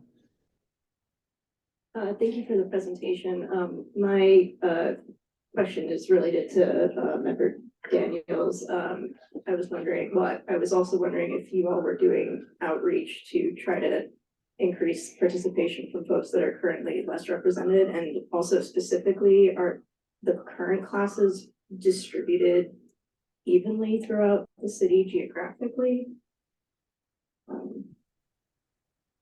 Yes, so we aim to have a number of classes distributed across all supervisorial districts so that, you know, people don't have to travel very far if they are interested in taking these classes. That way there's always an opportunity. That being said, we are limited by what venues for classrooms are available. So there needs to be adequate space for the class sizes that are available. So you may see that we tend to go to some venues a little more often than others, and that's because it's more suitable for whatever class is being offered that month. But we do also check to make sure the class locations are distributed because this is a citywide program. We definitely don't want to have something that is only in the western quadrant of the city, for example, or only the eastern quadrant. We want to make sure that it's accessible for everybody. And I apologize, I think you had another question or two in there, but I'm blanking out at the moment, if you don't mind repeating those. I think that was my only specific question. In general, I would like to see more outreach to encourage participation from folks that are currently less represented. Thank you. Oh, definitely, yeah, and some of our classes are actually offered in language as well, so we currently do English, Chinese, Tagalog, and Spanish, sorry.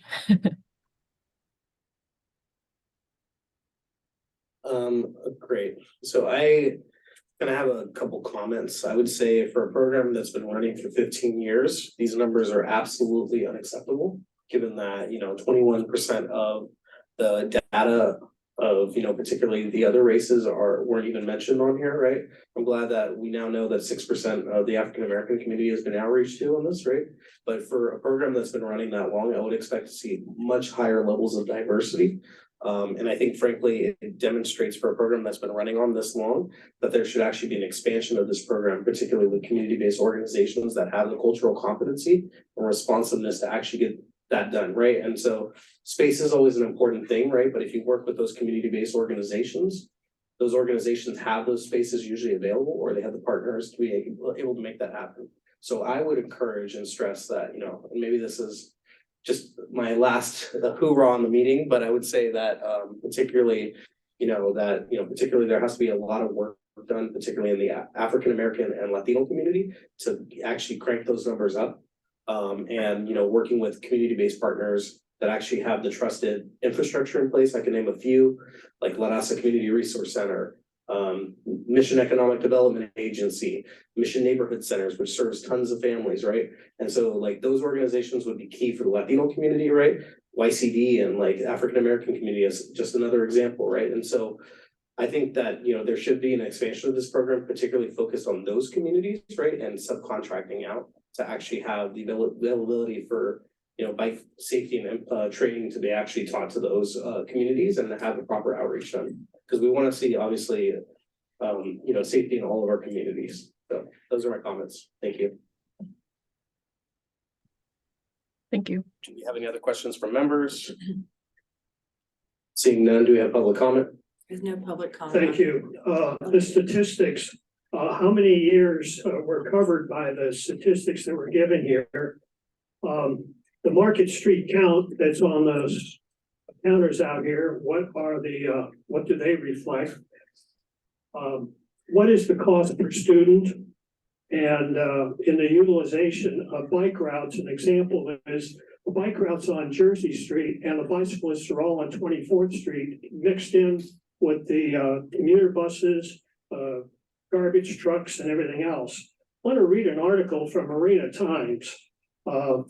After years of calling out the San Francisco Bicycle Coalition for being political activists, the Ethics Commission has finally reached the same conclusion that the Bicycle Coalition Advocacy Director Janice Lionel, BART's board president, and former executive Brian Wiedemeyer for being unregulated lobbyists. Yet the group continues to receive financial support from the taxpayers via the MTA.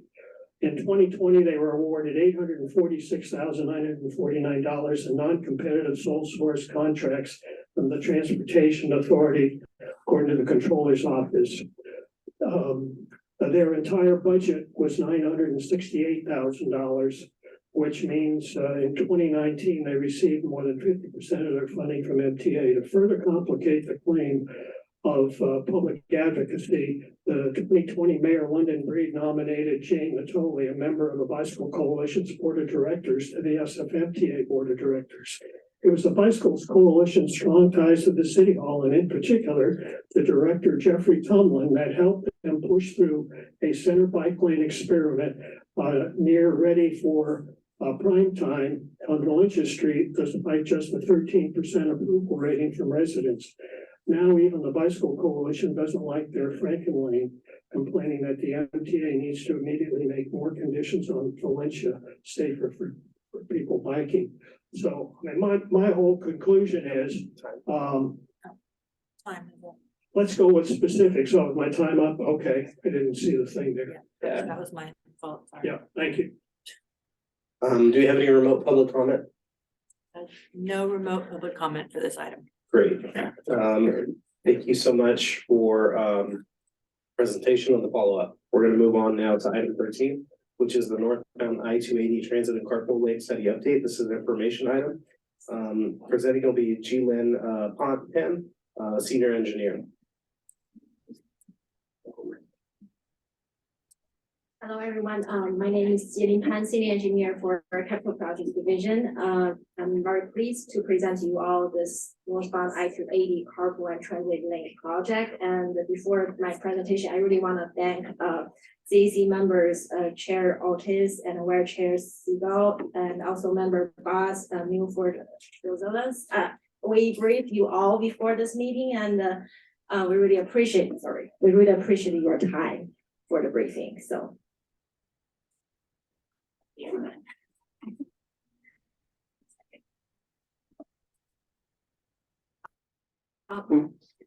Just wanna mention, currently this project is in our first round of public outreach through January, and this public outreach is to introduce you all the project and gather essential feedback to gather our coming technical and engineering efforts.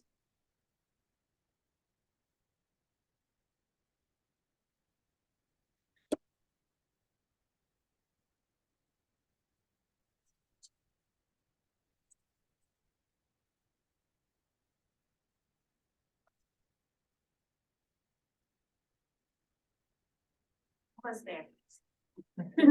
Sorry for just some technical issues.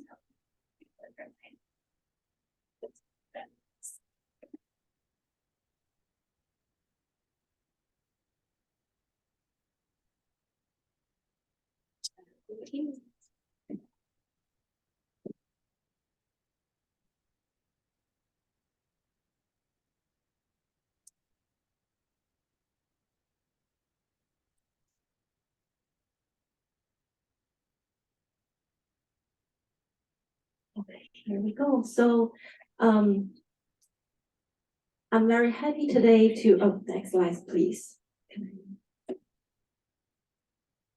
So today I'm going to present to you the project overview, conceptual design options, key study questions we are going to answer, project schedule, and next steps. Next one. So the northbound I-280 project originates from the Transportation Authority's 2018 freeway corridor management study for US 101 to 80. This study explored the use of managed lane to tackle congestion and to enhance travel efficiency, choices, community well-being while reducing emissions. This study also aligns with a broader regional network. As shown on the map here, there are already managed lane currently in operation from Morgan Hill along 101 to San Mateo County, while the managed lane in San Francisco County is still under evaluation. Next slide, please. So just as the outcome of the freeway corridor management study, two potential managed lanes projects were developed. One is the northbound I-280 project, which focuses creating a high occupancy vehicle lane and HOV lane to prioritize carpool and transit in the last 0.9 miles of northbound I-280 heading south of Market. So currently this project is under environmental review, and we will finalize the design based on technical analysis and also public, our partner agency and the community input. The southbound 101-280 managed lane project, a long corridor improvement initiative with pricing components, is still under internal review. We will report back to CAC and the board later for project scope. Next, please. So for the purpose of this project to provide an option for carpooling and transit to bypass the congestion at the end of the northbound I-280. So the map illustrates the peak period congestion with similar queue lengths in the morning and evening. We are proposing an HOV lane to increase carpools and transit use, and just to extend beyond the end of congestion from 4th Street to Mariposa area. And the project aims to increase carpools and transit use without any tolls. Objectives including enhancing the travel time and the efficiency, the reliability, also encouraging more people travel in carpools and transits, meanwhile minimize the impacts on general purpose lanes and the traffic diversions to local streets. Next, please. So for the proposed HOV lane on northbound I-280 freeway portion would start from 18th Street to 5th Street. And this potentially we're considering to extend HOV lane to up to 3rd Street along King Street, just by converting the existing general purpose lane on the local street. The project involves restriping only for up to 1.3 miles without any right-of-way acquisition. In addition, we are going to assess the endpoint of HOV lane on local street, and also the transit link between 5th Street and the 3rd Street transit only lane. Next, please. So there are two design options we're proposing for the freeway portion. One is lane conversion by converting the existing left general purpose lane to an HOV lane, and the other is lane addition by converting the existing left shoulder to an HOV lane. And this slide is showing the design options for a freeway before 6th Street off ramp. Next, please. For this slide displays the designs for freeway portion, the rest of the freeway portion and the local street HOV lane design proposal. So for the freeway design, they are the same as the previous slide.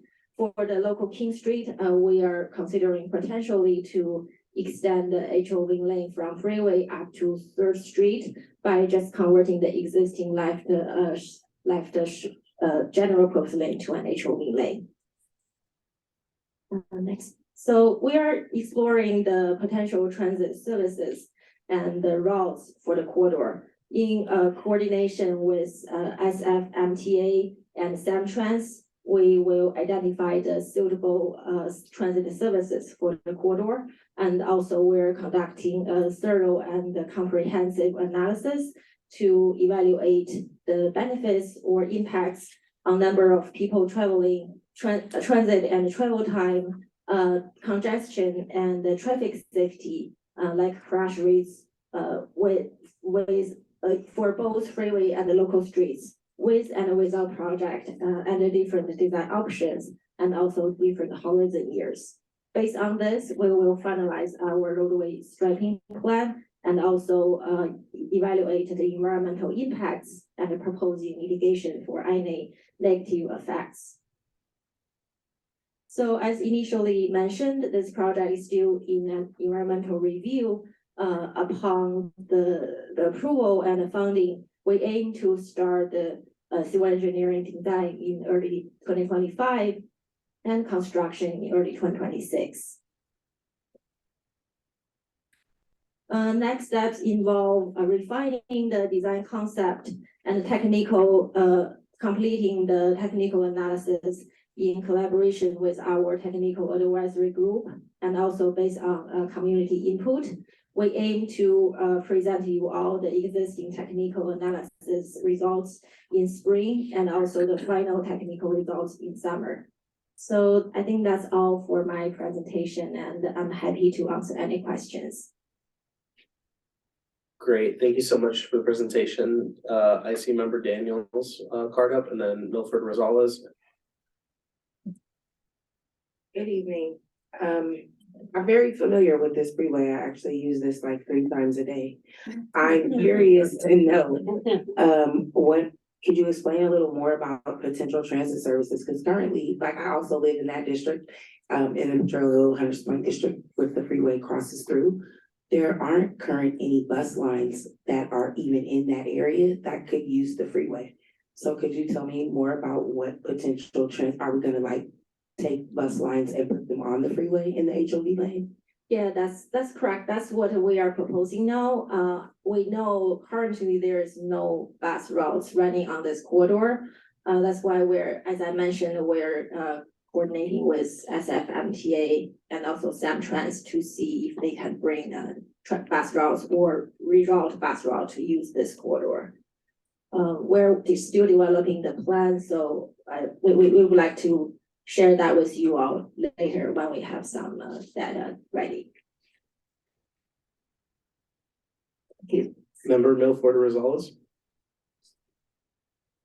So in a similar vein of questioning, as part of the analysis, one of my understandings of the project is that this is supposed to help increase more climate-friendly transit use through that corridor.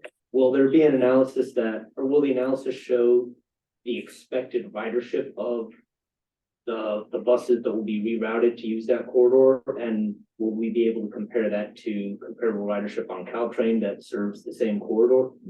Yes, thank you for this comment. We will, this is part of our technical analysis scope, and also we'll make sure to incorporate that into our analysis to understand the ridership shift between Caltrain and also local, bus.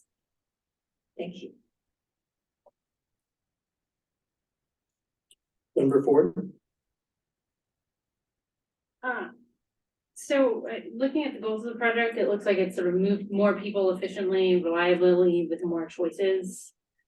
Just this morning, I checked this corridor, a transit time versus a driving time, and the driving time is still currently 30–40% faster than a transit time. Would this study be better allocated to just a transit study and not a highway study on this corridor? This is a really good comment. We're open to this, idea. We're still doing all the evaluation now for the different options. We're open to this option as well. How does that actually become what the option is as opposed to something you're thinking about doing? I think it's more like internal planning and also understand the benefits for different options. And I think we also have our deputy director for planning division, Rachel Hyatt, with us. I don't know, Rachel, if you wanna add something to this. Yeah, sure. Thank you very much. You can hear me okay? All right, so if I understand the suggestion right, it's that we all add an alternative that would be a bus-only lane or transit-only lane, in addition to the lane, the options that we have right now, which would be both transit and carpool. Is that the suggestion? Yes, or just a broader understanding of the corridor that's beyond just the highway. And as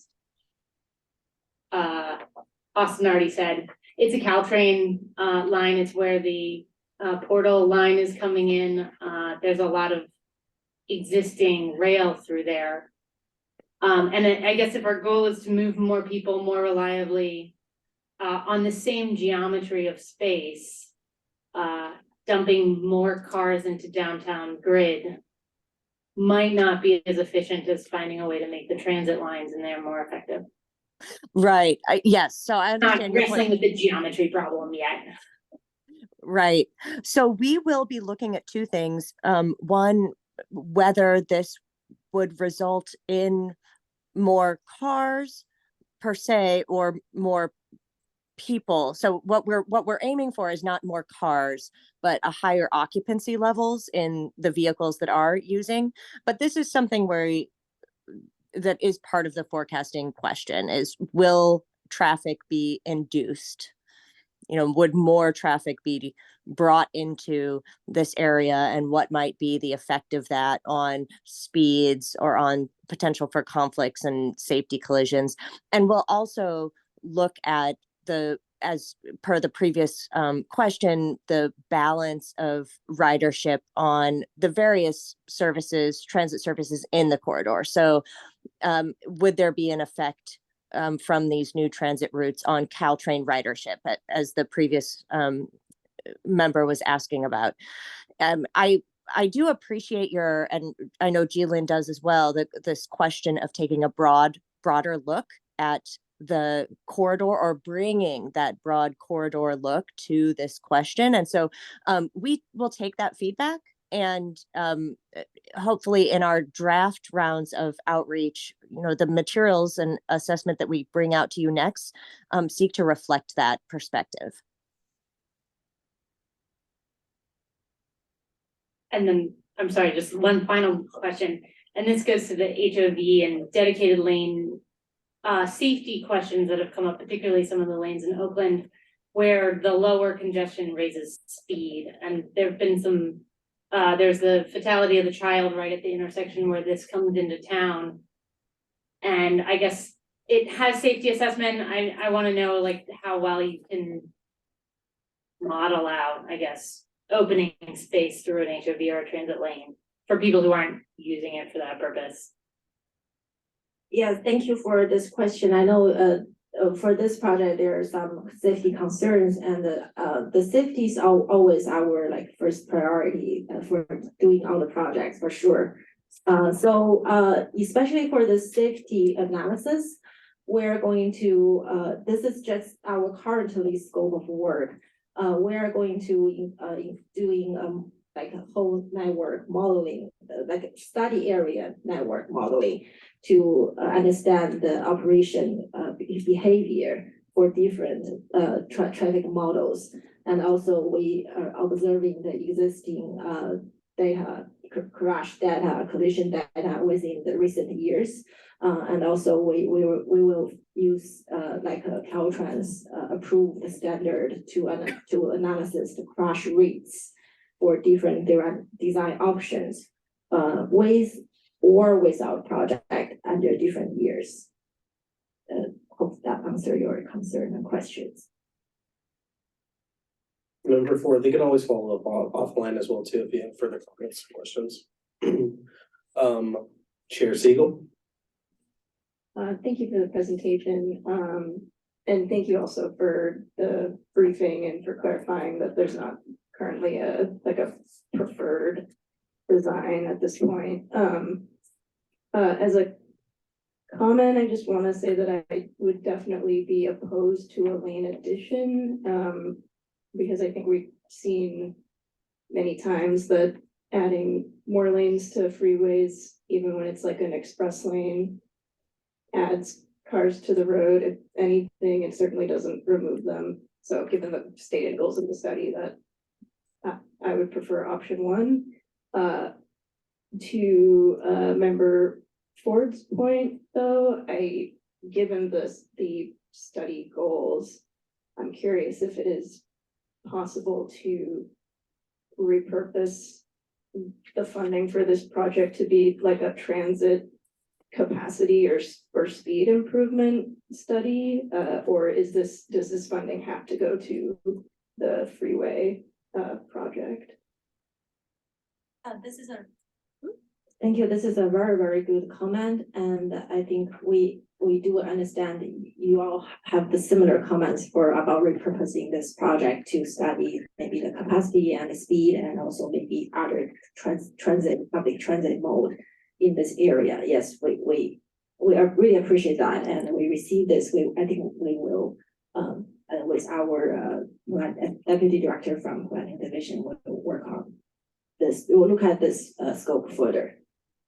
Okay, thank you. Yeah, and just to clarify, does this funding have to be for a freeway project, or does it, or no, it's not? Okay. It's our sales tax, so with direction from the board, it can be redirected. Okay, thank you. Appreciate it. Member Ortega, and then member Kim, and then me. Hi, so I have two sort of really different points. So the first thing is, in future presentations of the study, besides just AM and PM traffic, I'd also love to see updates on sports traffic, because also in this neighborhood is the Giants Stadium. And that, I know a lot of people can take transit, but I think there are a lot of people that drive. And I would love to make sure that the models are focusing also on what I'm going to call traffic at unexpected times. So late at night, trying to get out from a Giants game, it's really, really crowded. There are a lot of pedestrians on the road.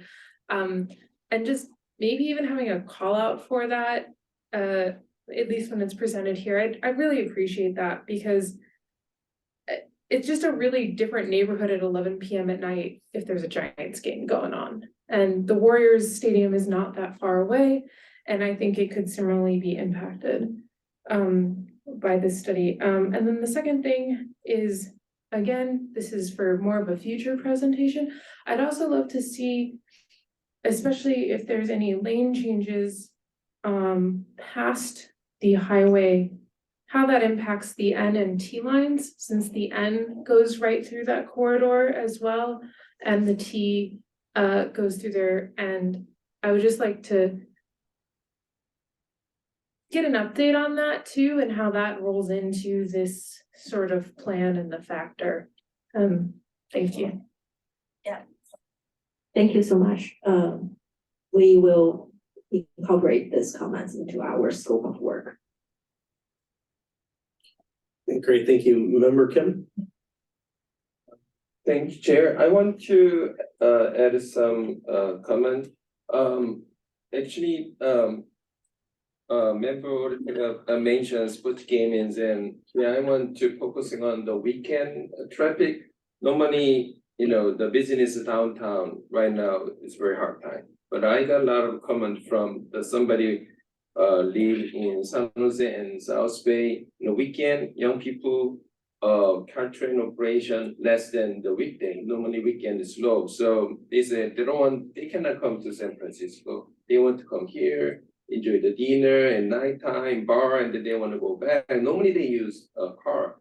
But if we focusing on the transit, but transit sometime nighttime or weekend doesn't operate. It means less people come to San Francisco, and then actually they cannot.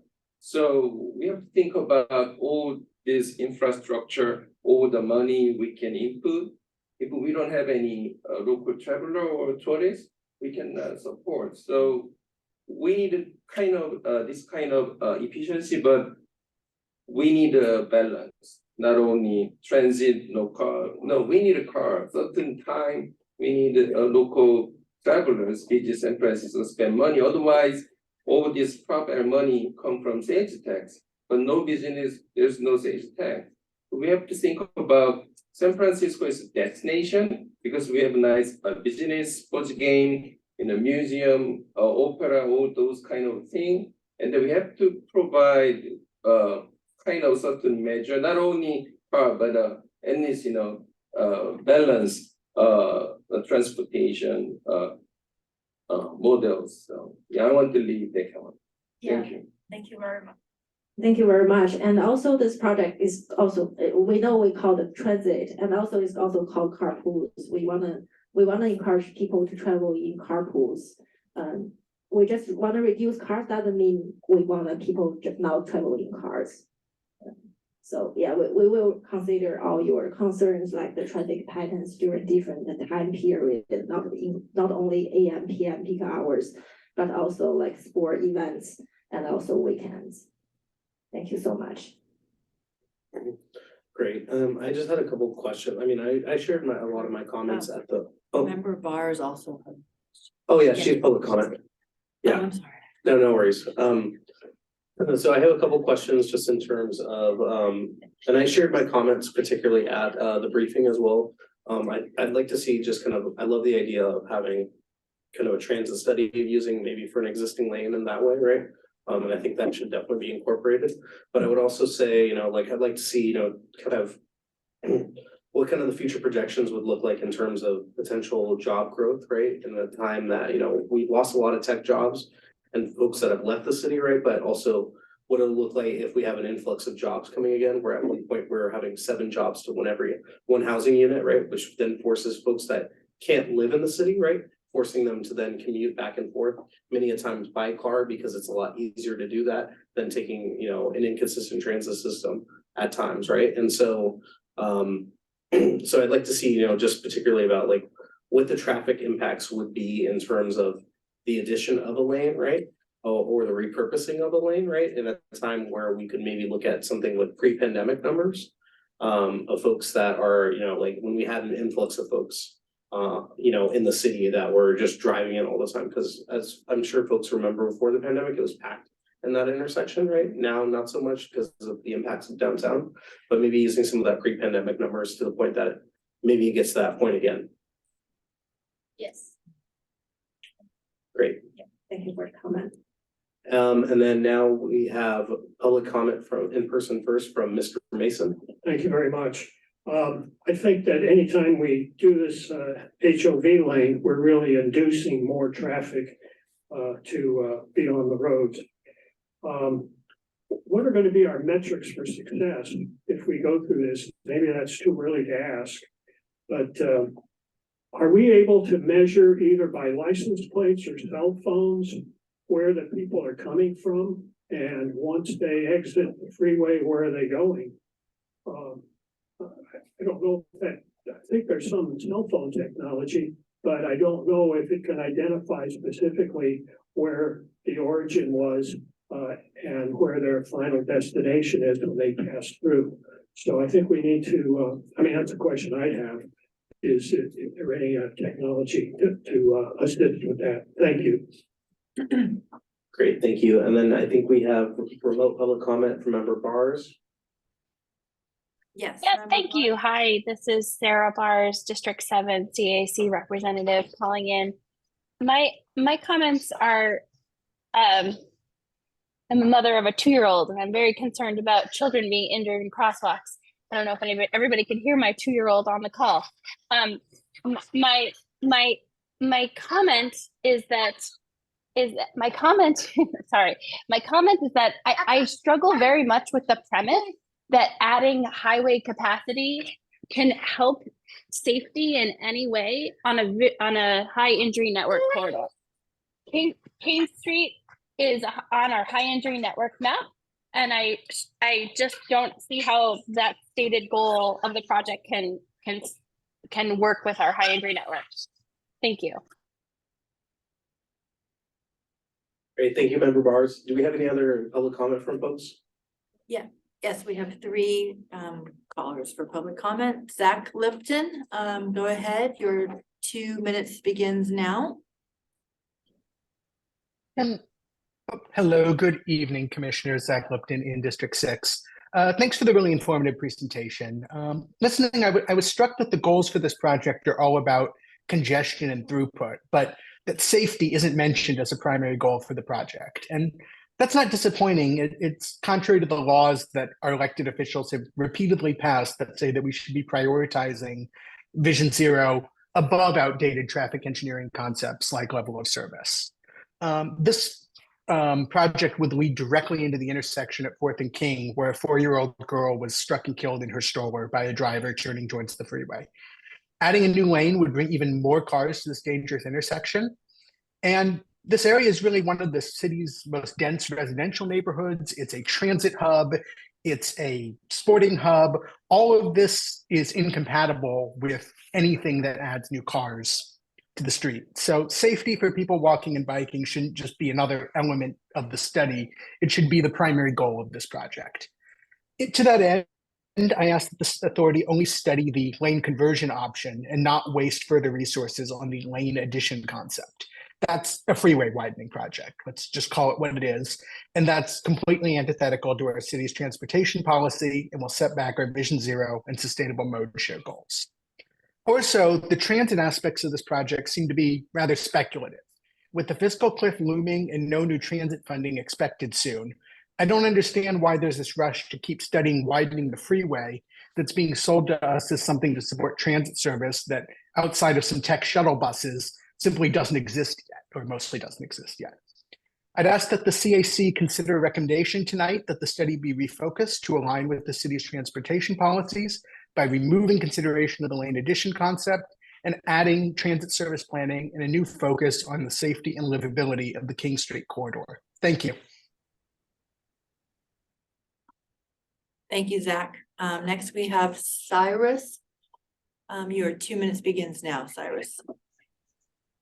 Hi there, good evening, CAC members. My name is Cyrus Hall. I'm a sustainable transportation advocate here in San Francisco. I'm pretty concerned that one of the two options proposed for northbound 280 is to increase the number of vehicle lanes. I know a new HOV lane can sound pretty virtuous, but a new lane will remove cars from the current general purpose lanes, adding additional non-HOV capacity, which will quickly be backfilled by additional cars. This will result in more VMT, more brake dust in the local community, more greenhouse gas emissions, and it will not provide long-term value in terms of congestion relief. We know this from decades of highway widening across the country. It gets backfilled by demand. Also, adding another lane, even more cars will pour into SOMA and downtown San Francisco every day. King Street is already on the high injury network, and 4th and King saw a tragic death last year. Adding more capacity to 280 will only add more risk to the communities that are already suffering with vehicle violence on a daily basis and set us back further from our Vision Zero goals.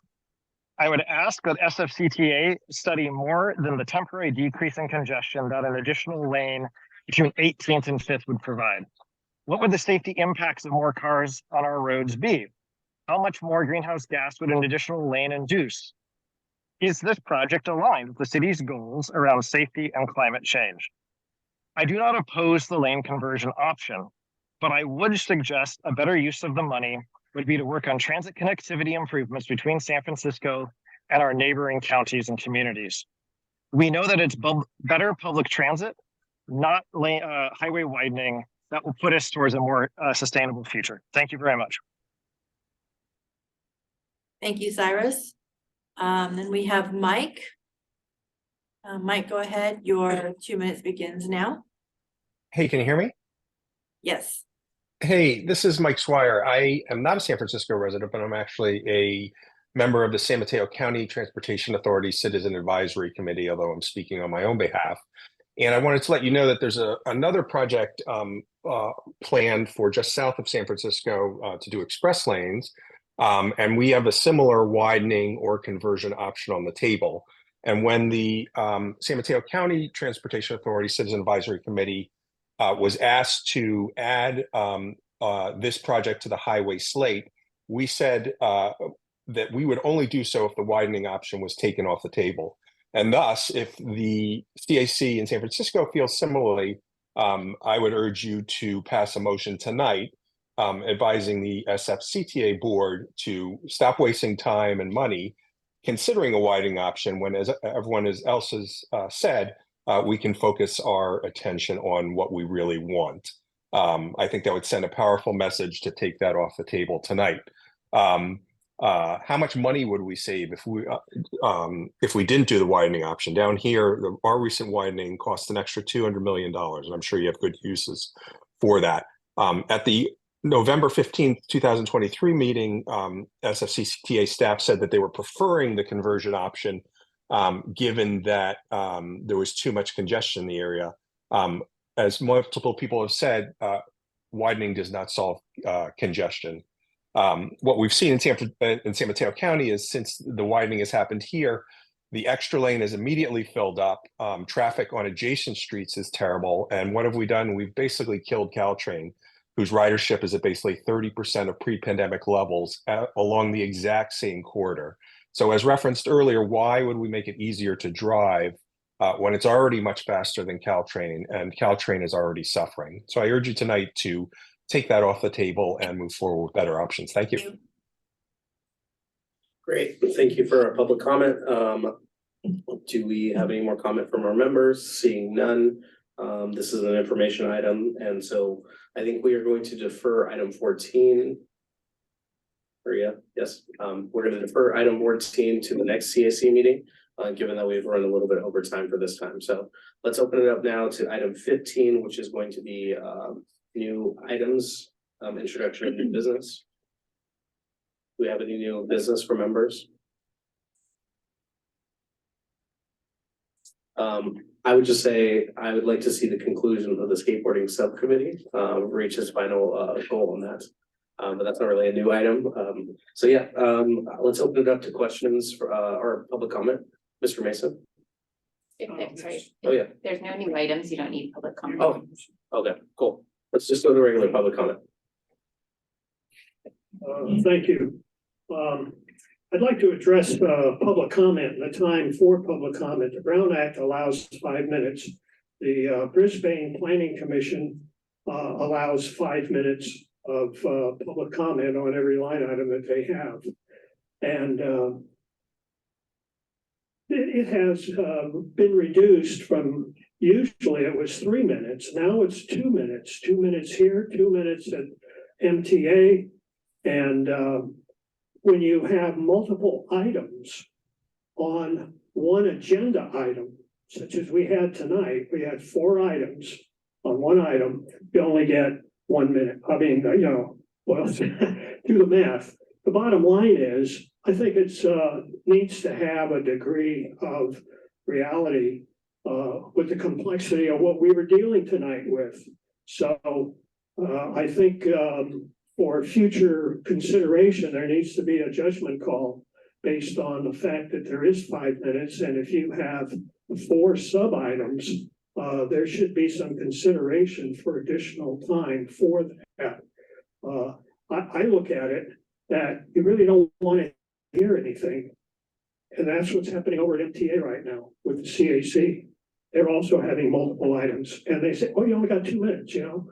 Yeah, they had an item and 2 amendments. Oh, you only have 2 minutes on a complex topic. So I don't want to go down that road. I think we need to open up and you know, judicial in our decisions on that. Thank you. Thank you.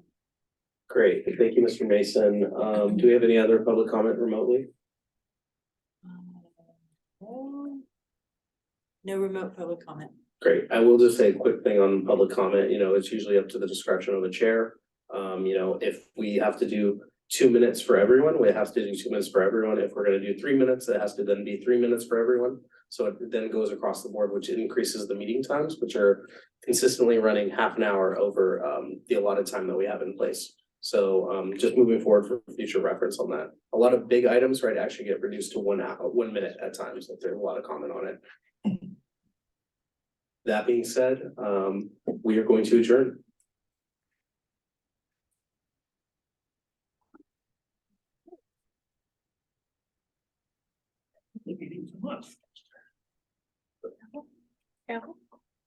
Do your final bang. Do that. Meeting's adjourned.